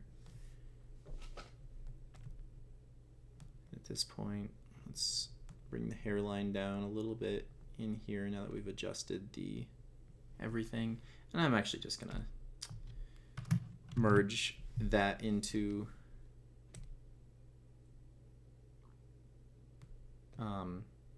that foreground layer, because I'm happy with how this looks. And the other thing is I want the ability to erase around like this area, which I can't really do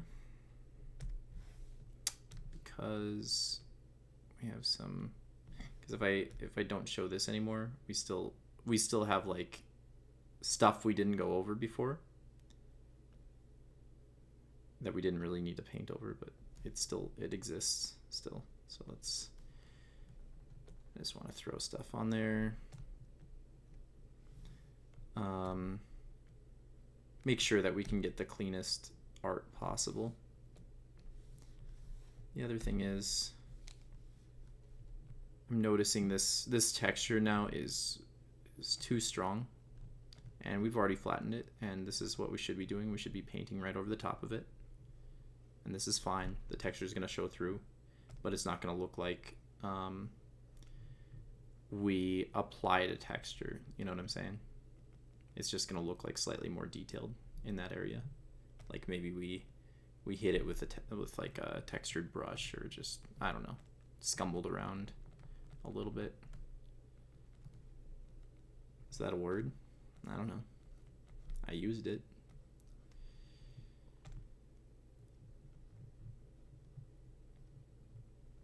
It's gonna be the longest video ever on YouTube. No video will approach its length. Okay. This is gonna be one you're gonna be like, yeah, I'm gonna watch it later. Like every single day, you're gonna be like, all right, watch it later. Oh man, 3 hours later, watch it later.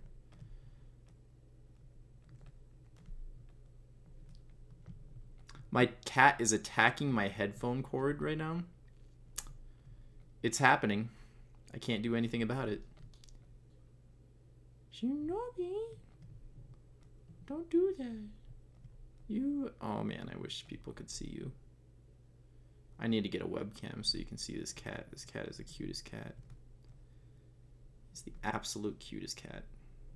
No question. I know you think, I know if you have a cat right now, you're like, no. My cat's the cutest. You're actually wrong. This is an objective statement I'm making right now, being totally unbiased about my cat. He's actually the cutest. Like any YouTube video you've ever seen with cats, they come close, you know, like the cutest one you can possibly think of. Like the one where it's like sleeping and just like wants to be in a deeper sleep or whatever, and it just like paws at its own eyes. Just like, close my eyes, I can sleep harder. That one is so cute, but still not as cute as Shinobi. Just standing there, Shinobi just like sits there and is like, hey, I'm the cutest thing ever. So that's Shinobi.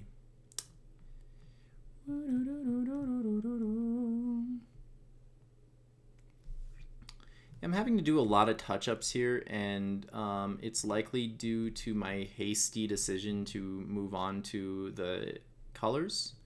I definitely could have refined. I don't like the color in here. It's too gray. So I'm actually just gonna go over the top of this with something else. But if you get a really tight black and white, like the video I did, the value, the previous video, if that is like extremely tight, like it there, you can't even imagine making another mark. When you go to color, you just like slap on the color and it's done. Versus what I'm doing here, which is, you know, very time consuming, because I'm having to go over everything. Now maybe that's just because I am maybe being hypercritical of the quality of the art. I'm not sure.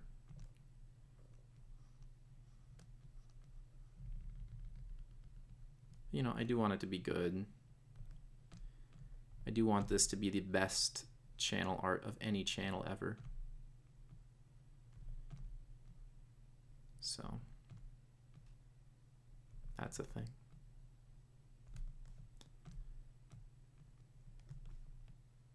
Man, this is just it's not getting smooth. There we go. This is partially, like, I'm having issues blending this stuff like I did in the very first video, the sketch, because the computer, when it's recording, is a bit laggy in Photoshop. I can't seem to do anything to prevent that. I'm sorry. So I'm just having some issues getting the blending in correctly. Let's grab some black from over here. Get that in here. There's just some weird designs. when I did this short little comic of Razwit, I had like several characters commenting on his ridiculous coat, and I think the consensus was that he didn't know what was in it, but it was like some sort of liquid with crap floating in it, and someone commented that it's probably pee. So I just kind of think of it as pee. It's just pee floating in these like little plastic things at the end of his coat for no reason. It's just like he was duped into buying this coat. Has pee in it. He has peed his coat. Sometimes you pee your coat. Can't do anything about it. You could get a new coat, but maybe you're poor, and I think Razwit is poor. He's not wearing shoes right now. He's playing a video game system. Maybe it's his friend's system.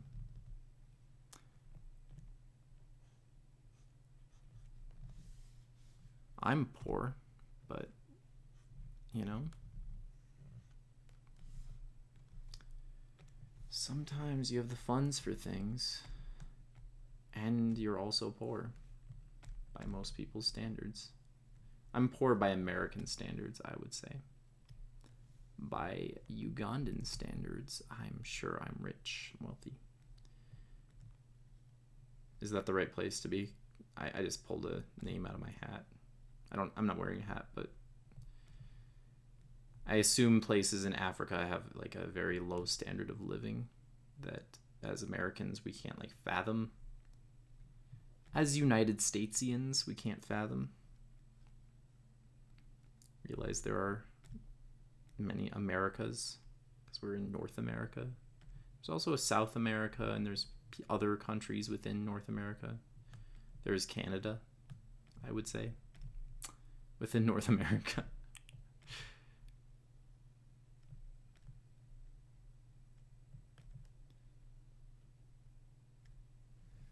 Shinobi is now just sitting on the cord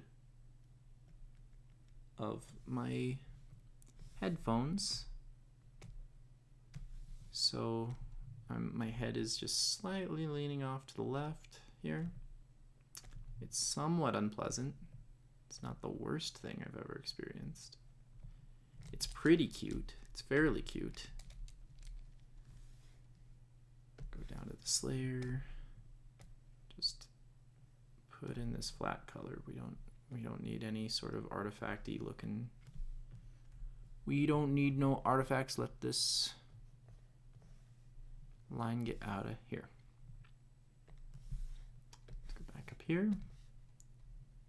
So close to being done, or close to the point where I am comfortable putting it up and saying maybe I'll come back to it and add some items.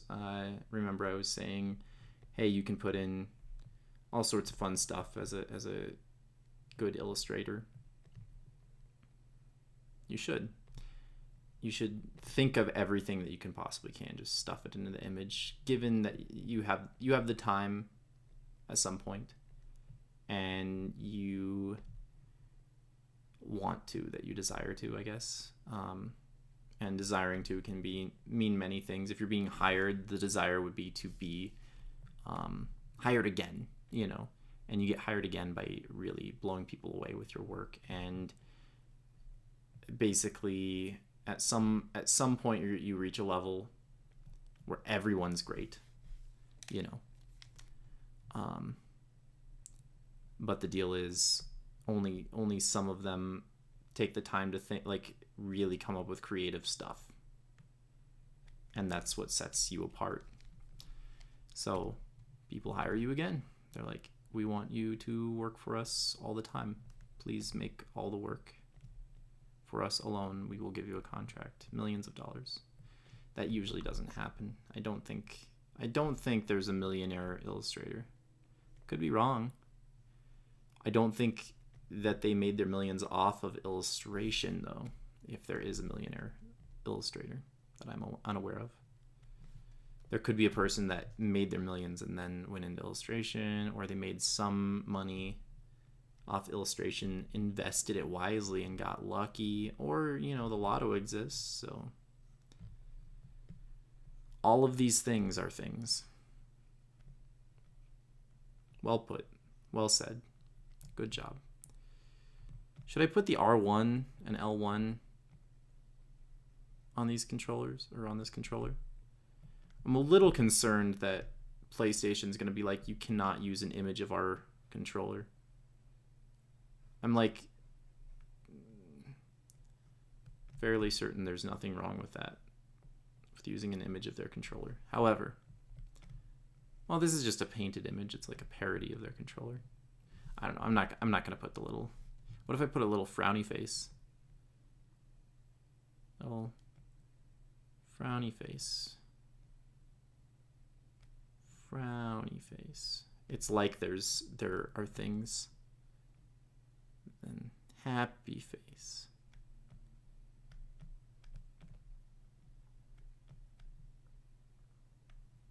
And then what's over here? We can have winky face. An angry face. That seems fine to me. Can you see that when it... Yeah, that's cute. It's cute. I like it. This controller, now that I've touched up the controller a bit, it looks very, very wonky. So I'm just gonna come in here and give it a little bit of... a few more edges and adjust this a bit. It does look way off. It looks like he's breaking the controller in half by twisting it. I just want to make it look reasonable.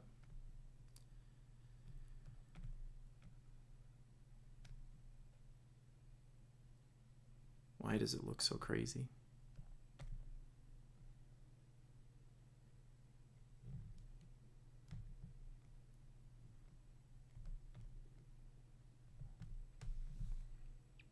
Let's grab the... I'm going to grab that because this is going to be a little bit more reflective. So if I grab that color from over there.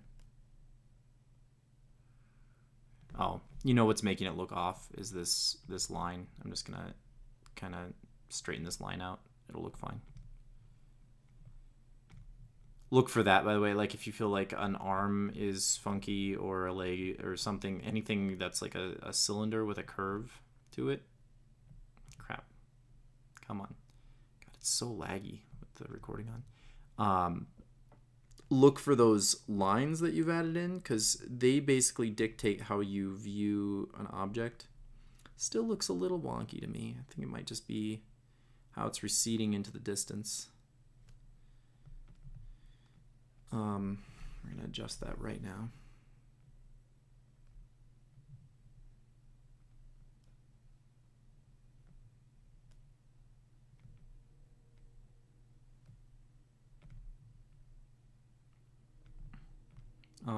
Anyway, yeah, so you can look to see if there are any lines like that on your drawing that would wrap around the object. And think about like how you would put those lines around the object as you go. Because there would be a way that would make sense and a way that would not make sense. And if you do it the nonsensical way, then do it the other way.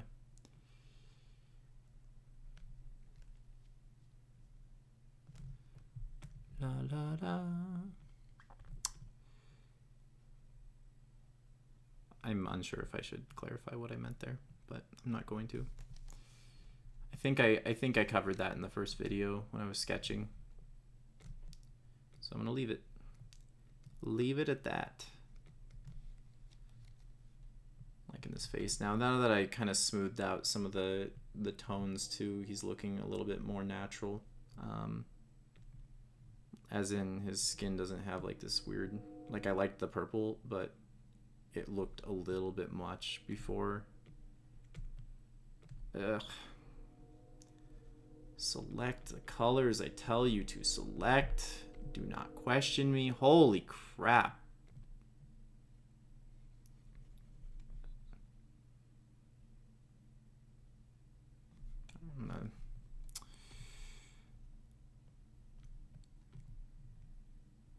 zoom out a little bit. I want to go to 100% because this is how people are going to see it always.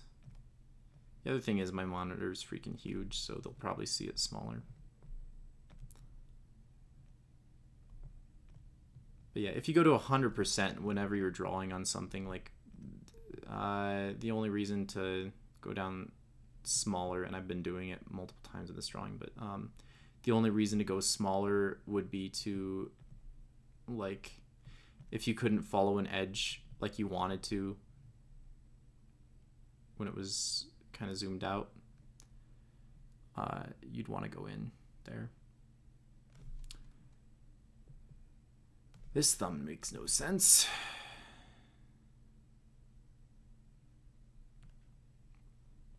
I'm going to make this back end a little bit tinier of the controller because I think one thing that's happening here is that these buttons appear to be much larger than the others. They're also at like I made the angle extreme earlier. So, oh my god, just holy crap.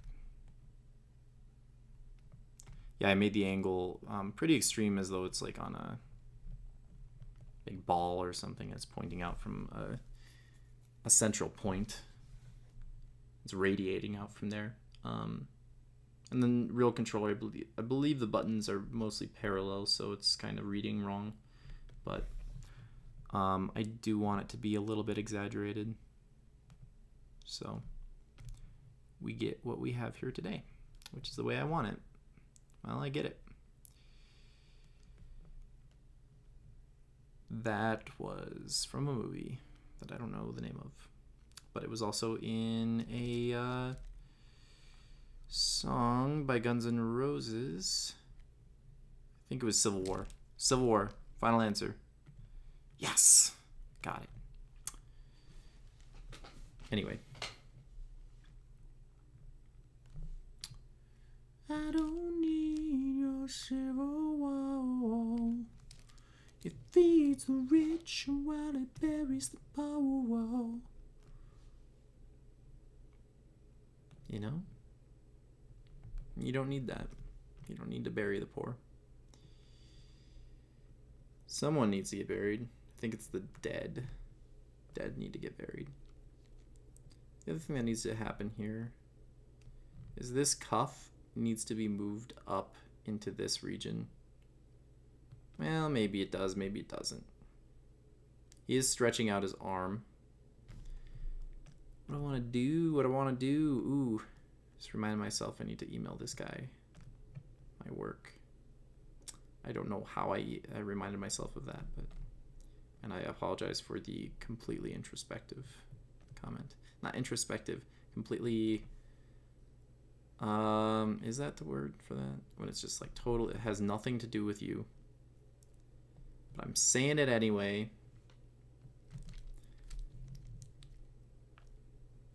But yeah, this guy, he was, how long ago was that? A year and a half, 2 years ago. He was in my drawing studio course. And at the last session of our course, he said, "Dude, I need your work. I need this piece. I need it in my life," he said. And I was like, "Yeah, bro, I'm gonna hook you up."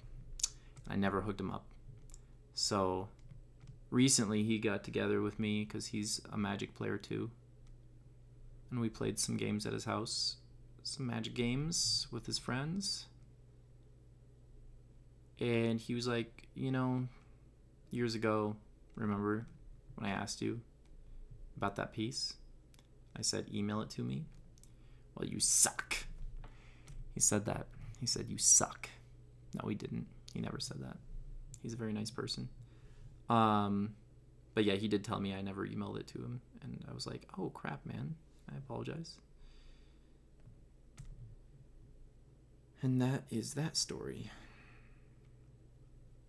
Not really. See, the thumb should be further, like the thumb should go almost straight back like that.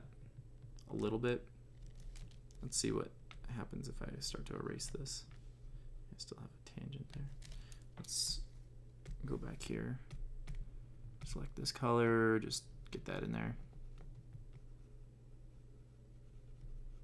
I liked it before. I don't know. It's good to look at this stuff with fresh eyes, though. Like that's why you do it. It's why you get away from a piece for a little bit, and that several hour break certainly helped for me to view this in a new way. And now I'm noticing all sorts of imperfections with it. So let's get in here. Now I'm going to select this. He needs another finger back there because this is pointer. It's really extreme. I mean, no one can do this with their hands really, but it needs to look somewhat reasonable, I would say. That.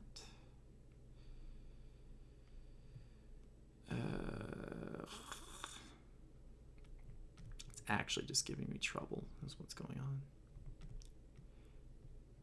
Sorry, I feel like I'm getting a little bit too quiet. Try to get it a little bit louder up in here. Up in here. Go down here. I'm just gonna fill this area in with that just to be sure I can erase as my heart desires. Yeah, it's not great, but whatever. I need to be done with this soon, so I can work on actual stuff. And by actual stuff, I mean stuff that pays money so I can eat food. I always like eating food, you know, as opposed to not eating food. It's a good thing. It's a good feeling. A lot of people go without food for a time. A lot of people are not in as fortunate a situation as me, and it's upsetting. But yeah, I need to be aware that I will be in their situation if I do not create artwork for other people, and if I just sit here and create work for myself.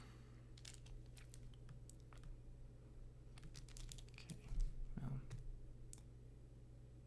how do I feel about this? I need other colors layered in here. I'm not happy with how his coat looks. What I'm going to do is go to a soft light layer. And let's get some browns in there. And select brown up here. Let's go over here, down here, a little bit darker, a little bit less saturated. All right, how's that look? How's it look? Tell me how it looks, computer.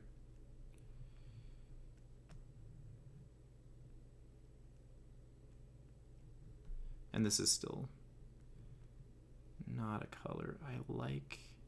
So let's just bring the brown up in here.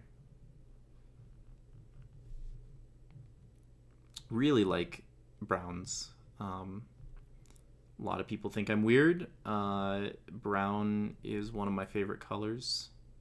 Certain types of brown. I like the siennas more than the umbers, but if you know anything about colors.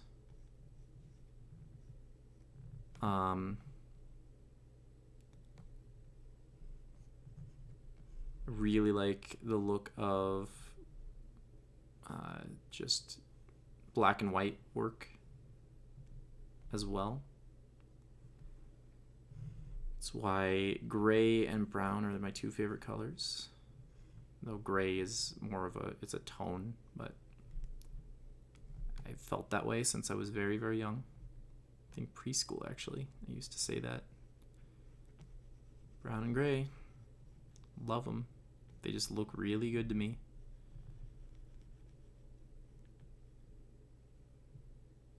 Of course, they're a mixture of other colors, so. Whoa. Someone is snoring in the other room really loudly. I'm glad you can't hear that, though. I think you can't hear that. It's far enough away, but it's fun to talk about.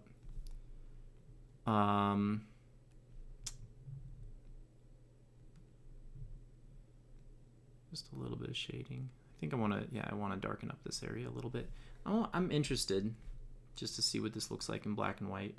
And I actually think it looks better now than it did when we were in the black and white phase, or the tone phase. The shading. Let's get some of this brown in here. And we're just doing this to vary up the color enough to make it look interesting. As well as make it look a little bit more natural, I guess.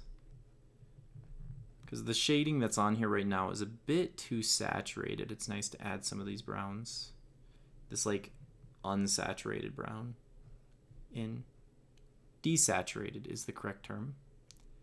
Thanks, brain, for remembering that. Plah. Oh yeah. See, that needed that. I don't know if you noticed what happened there. The area just needed it for crispness.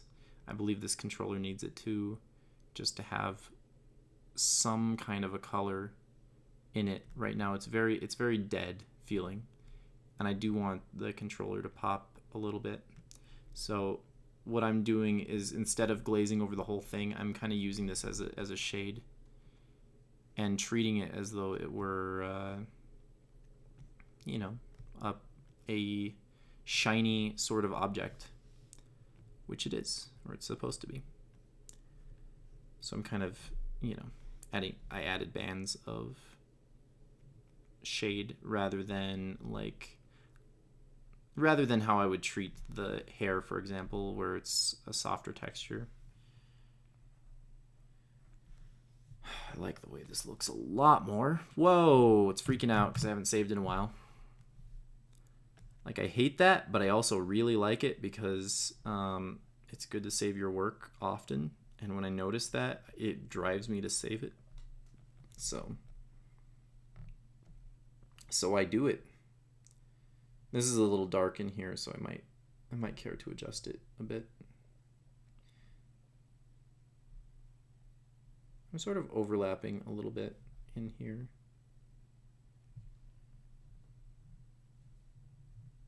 And darken up this area. As everything, like this light source is kind of being blocked by his leg, the back light source is being blocked, so this is going to be the darkest area of his body. Oh man. It's looking so much better. I'm going to just darken this area up. It's looking better darker to me, to my eyes. How do you like it? You know what? I think, you know, in light of this, how long this video is, and in light of, well, first of all, I was gonna say let's call it done. But I actually do want to, I think this table feels strange to me, and I think it could use some of that brown color. And additionally, I want to kind of unify everything with this color.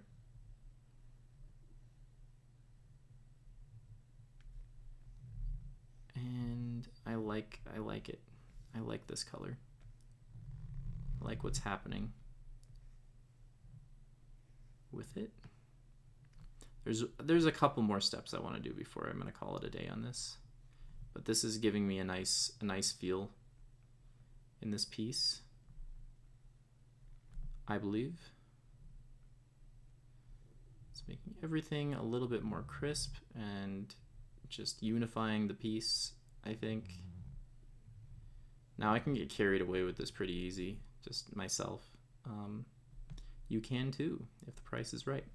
But yeah, I was gonna say, like, you can just get like carried away making things darker and more crisp and whatever, you know, like.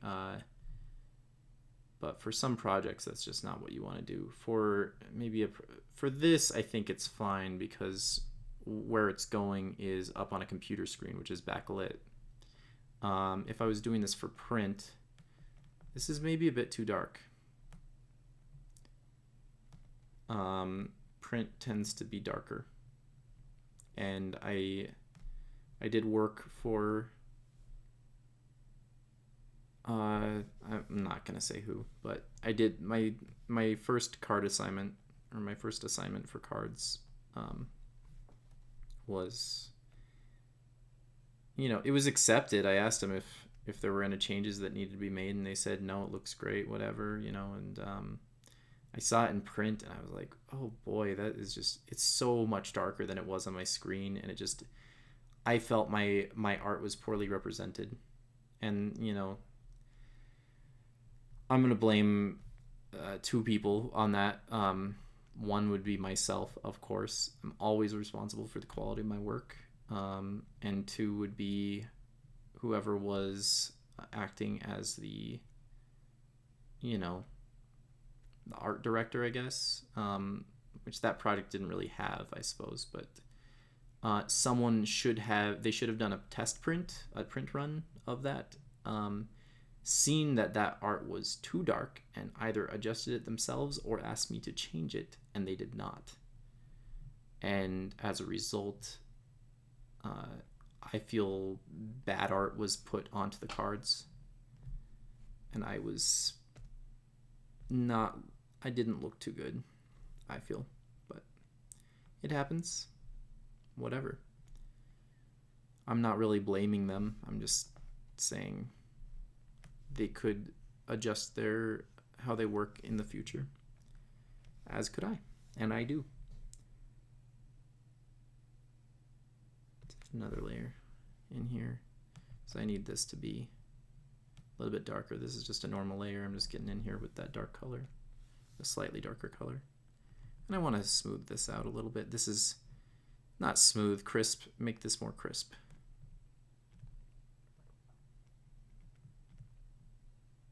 Oh man, I'm just neglecting my coffee. Give me a second. That is a full cup of cold coffee at this point. It's kind of nasty. I don't know if that was a good decision to drink more of it. Man, room temperature coffee is just not good.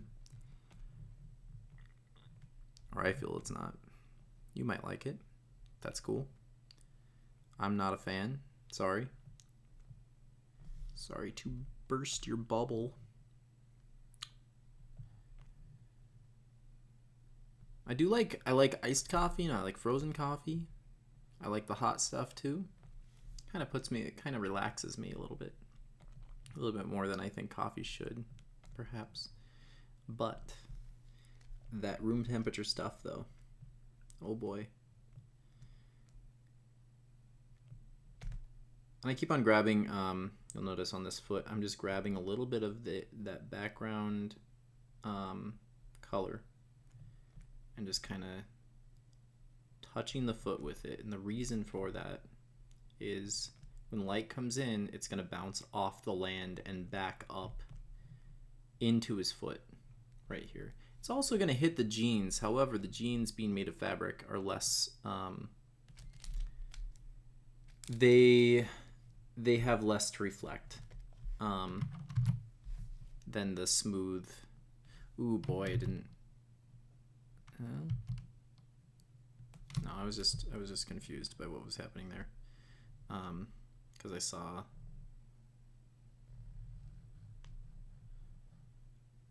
saw the wrong thing basically happen.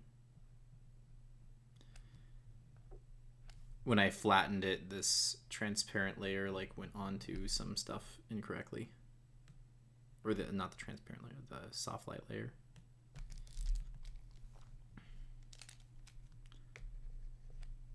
It wasn't being backed by anything. That's what happens.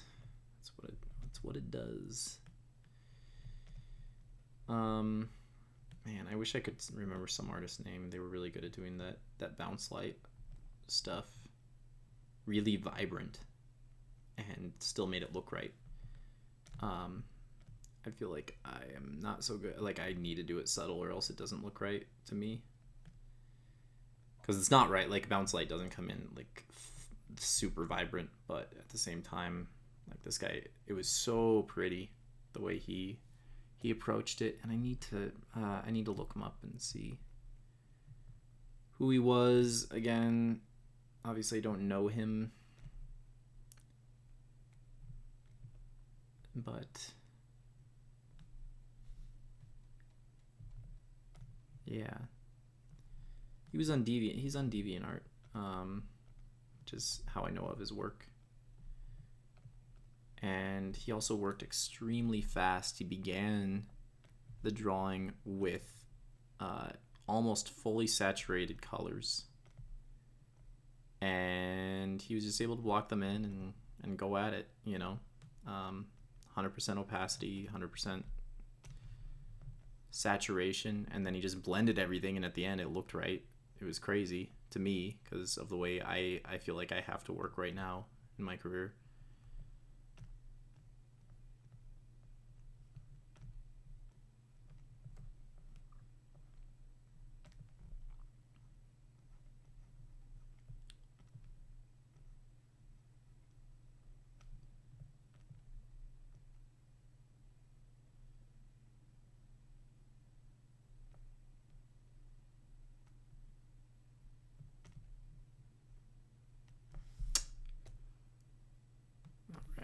This is looking a little bit photo-y on his knee here, and my Alt key got stuck. Stop it.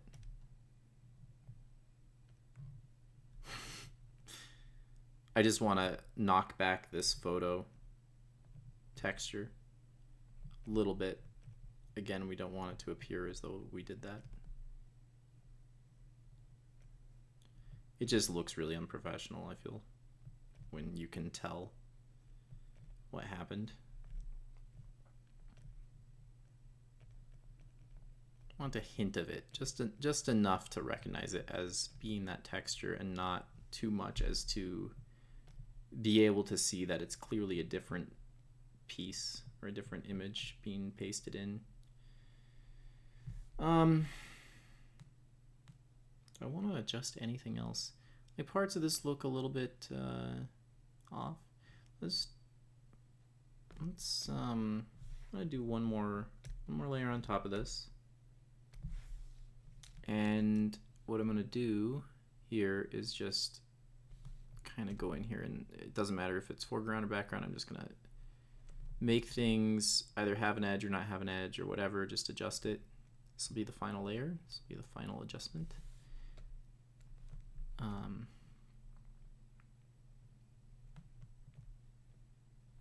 That's fine. A little bit of this here.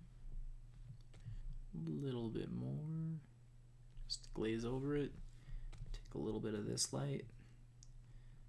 Some rim lighting on the tower. Don't want to go nuts with the rim lighting. Get out of my face, man. Ugh. Screen, it's bugging me for some reason.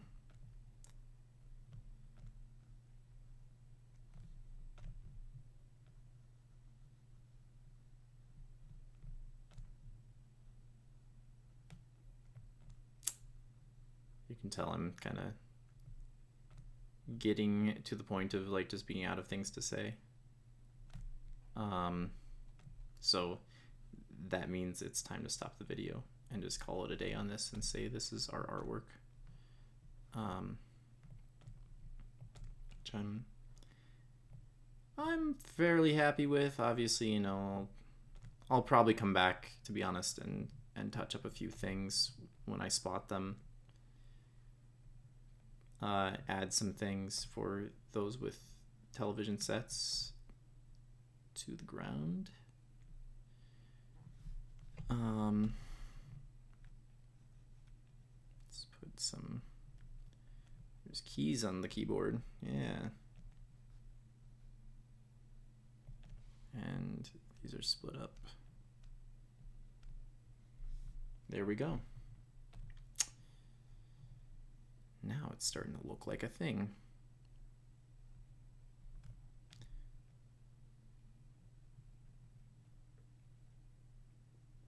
Yeah, normally, you know, I said this is a long video, but if I was drawing a piece like this, typically, I know I spent maybe like half the time I would normally on this. I a piece like this, beginning to end, not including concept sketches and everything, takes me about 16 to 20 hours to do. And I was rushing parts of this, like the black and white phase. No, let's not curve the foot that much. But you know, this is it's just a personal thing. Like, I don't think this is gonna go up in my portfolio at all. It's just supposed to be a quick little thing, but it's good enough for a YouTube channel, because like, this is, you know, it's not really there to advertise my channel so much as it is to maybe draw interest once you're on it, to maybe people come to the channel and be like, wonder what this guy is about. I saw one of his videos, kind of liked it, let's check it out. And they see this and they're like, oh, this guy's really professional, I bet he's gonna make some good content. That would be like the purpose of this art. So, you know what, I know I said it was done, but I kind of want a little bit of a metal texture on this computer. So let's do that right after I clean this up a little bit. So much cleaning up needed on this, which are all things I should have done in the black and white phase. The value phase just didn't happen. And the other thing is, I'm gonna get a little bit of a reflection on the table here from this computer. Just a little bit of a reflection. You can tell, like, I color picked and then went light with it.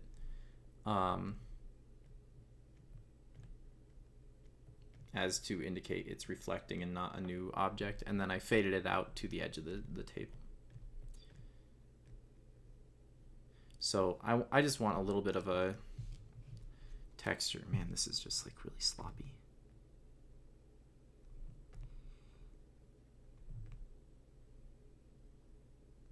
If I overlay a texture on the table too, I might be able to get rid of that sloppiness. Let's see what happens. Let's place. This is definitely something that I want to go over the top of a little bit. Nope. Yeah, let's place the entire folder of grit. Could go with some shiny metal. Let's go with that. I want to place the shiny metal. I also want to place like let's zoom out a little bit so we can see what we're doing.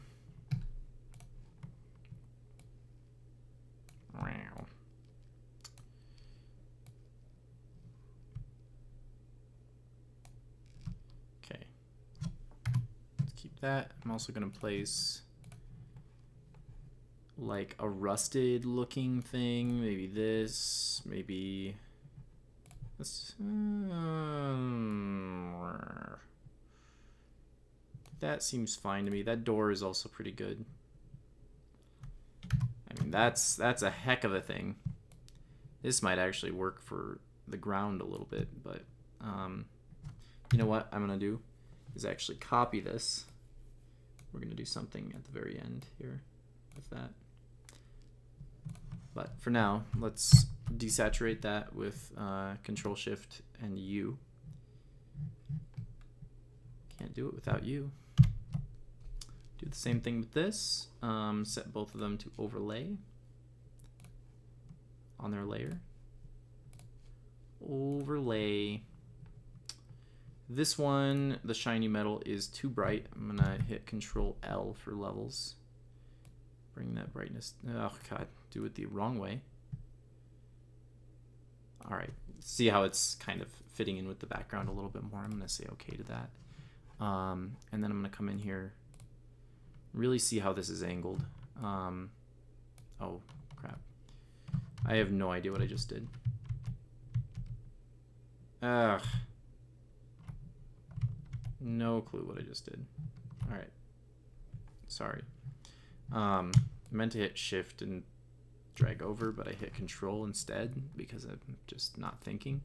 So let's reduce the size of this, and I noticed that this is similar to the shirts in that it's like somewhat patterned, right? So that means I need to conform this somewhat to the computer. And I'm going to do that by actually following, to some degree, the perspective of the computer. Oh, crap. Well, that didn't really work out. Drag this up, drag this down. Yeah, so to some degree, it's following the perspective. It's still a little bit straight up and down because I have this curve going on, but that's fine. I'm gonna hit enter on that and actually reduce the opacity a little bit. And maybe it's not fine.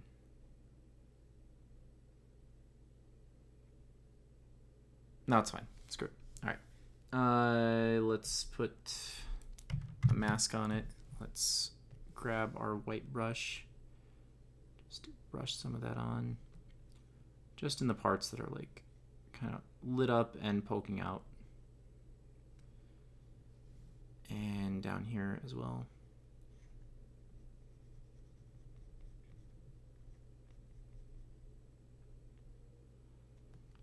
You can see the computer is still kind of fuzzy, but it's also off of our main focus. So I'm unsure how much I want to get into that. I do know I want to do a layer over the top of this and kind of detail it a little bit more. So I guess that answers my question, is how much I want to tackle that is just about this much.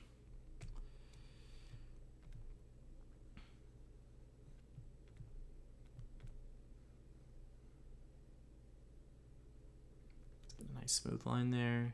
And you know, again, this is probably an area I should be using selection tool. I'm not doing it because I am a moron. No, I just prefer not to if there's any kind of an option. And in this case, I feel as though I have time. I feel as though I don't, like, this is a personal piece. I don't really want to. And I feel like it's not harming the piece by having this one little section that's off of the focus of the picture be a little bit fuzzy.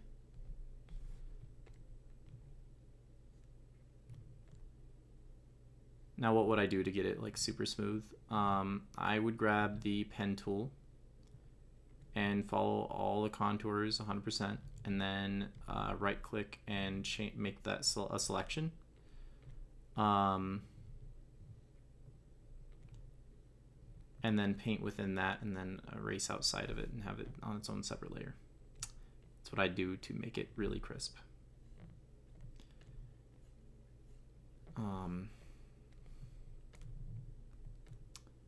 Right now, though, I'm just interested in making it look kind of like a tower.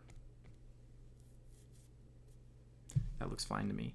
Now, this other gritty thing, which I believe is that layer. Can I?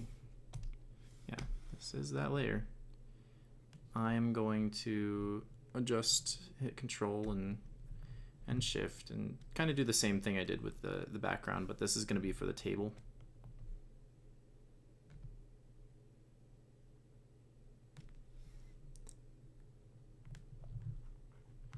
Shift Control.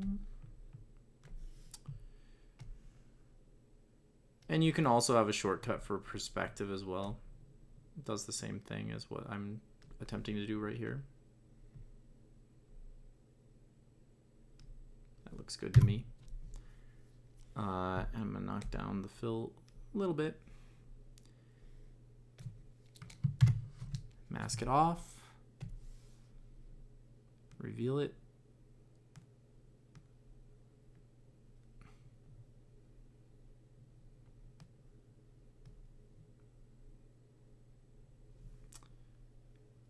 That looks really nice with that reflection in there.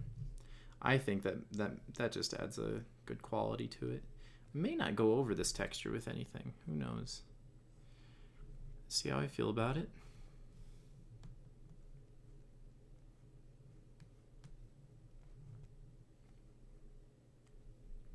I just sort of like the reflective quality of it. I feel like it matches what I want for this. As you can see, even when I reveal it in that darkness, it's kind of appearing correct. Sort of provides an edge for everything.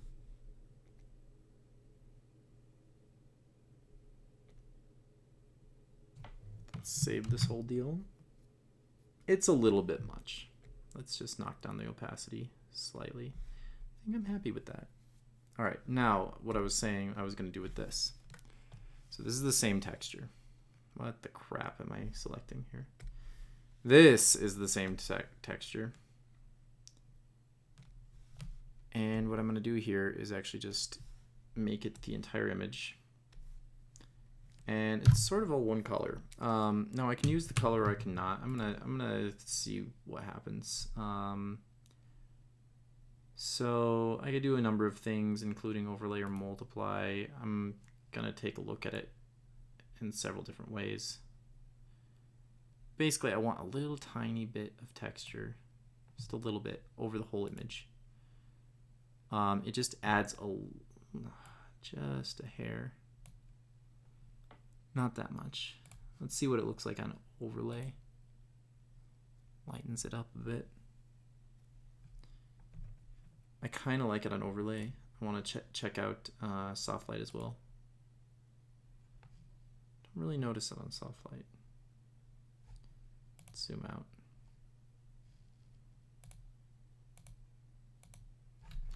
I want the brush selected so I don't see these things pop up. Okay, it's just actually not showing up on soft light. Bringing up the opacity a little bit. I think that's probably a little bit much too. I'm just kind of basing it off of like how much I think the colors are blending. The other thing I want to do here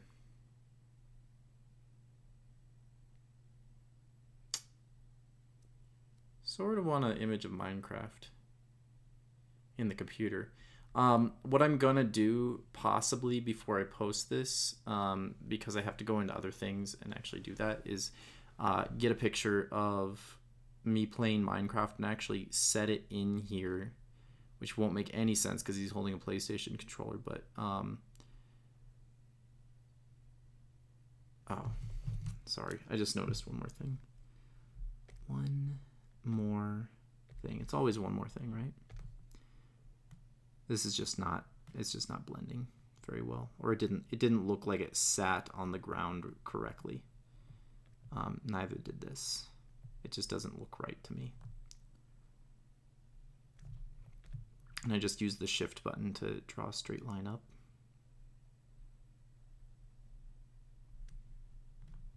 The shift key, I think, is probably more accurate. It's kind of, I guess it curves back on the other side. I want to have it the same as on the other side, but make it make sense too, you know.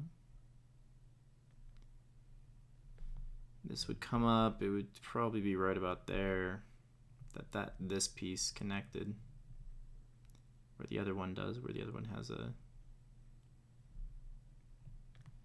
little lip right here.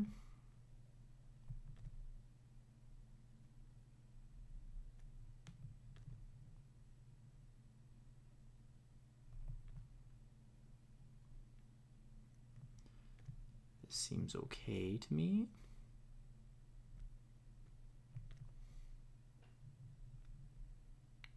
I mean, this is all just cleanup stuff, though they were it was kind of extreme on the forums there, so again, probably should have spent more time. I just wanted to make it like a reasonable length video in the first two.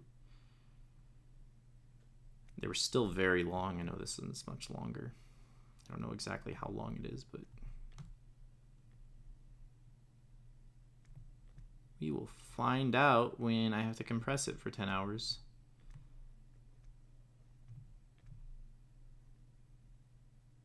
I think it's like 15 minutes of compression required for a 10-minute video of Minecraft, so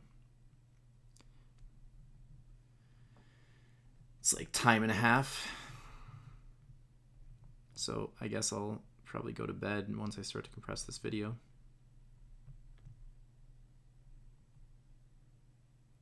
Oh, whatever. This is sort of functioning now. Yeah, the form was just wrong, and that was something I probably should have picked up on the sketch. But oh well. We're going to darken up this area a little bit by having a multiply layer. Well, you can do something weird, but I'm not going to do it this video. So I'm going to set a multiply layer up and just select a color from around the area. Just darken the area up a bit, as well as this. As well as I can go in the edges and actually add a kind of vignette effect. Oh my goodness. I swear I didn't hit it that many times, but it actually ended up looking okay. The computer's just lagging out. And I'm happy with that. Let's call it a day on this. I think.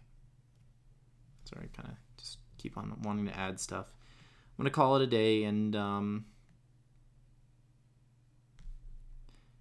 post it up. Keep on wanting to add stuff. It's not gonna stop. It's just not going to stop. Why would, you know, I selected the color clearly. And yeah, so I'll try and put more of these videos up. Again, if you are an artist and want your stuff critiqued, fantastic. Send them to my email.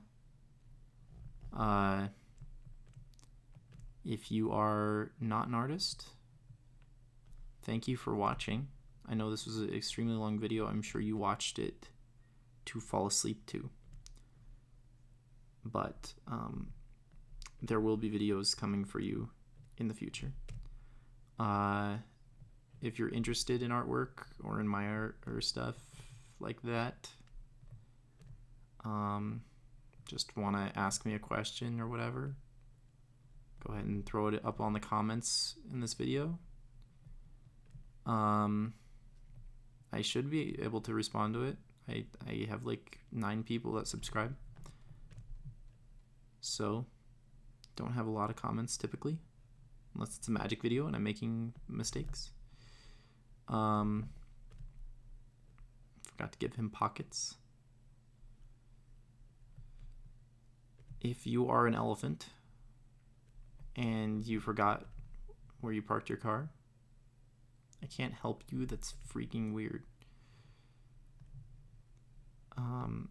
Other than that, I think I'm gonna have to tell you to have a fantastic day. And whoever you are, whatever you're doing, if it's not hurting anyone else, I think you're beautiful. And I accept you. So, now that we got that out of the way, have a fantastic day. Oh yeah. This is the final. Okay. Saving it, and it'll be up in just a moment. Oh, I'm gonna save it as a JPEG as well, and then post it. Okay. See you later.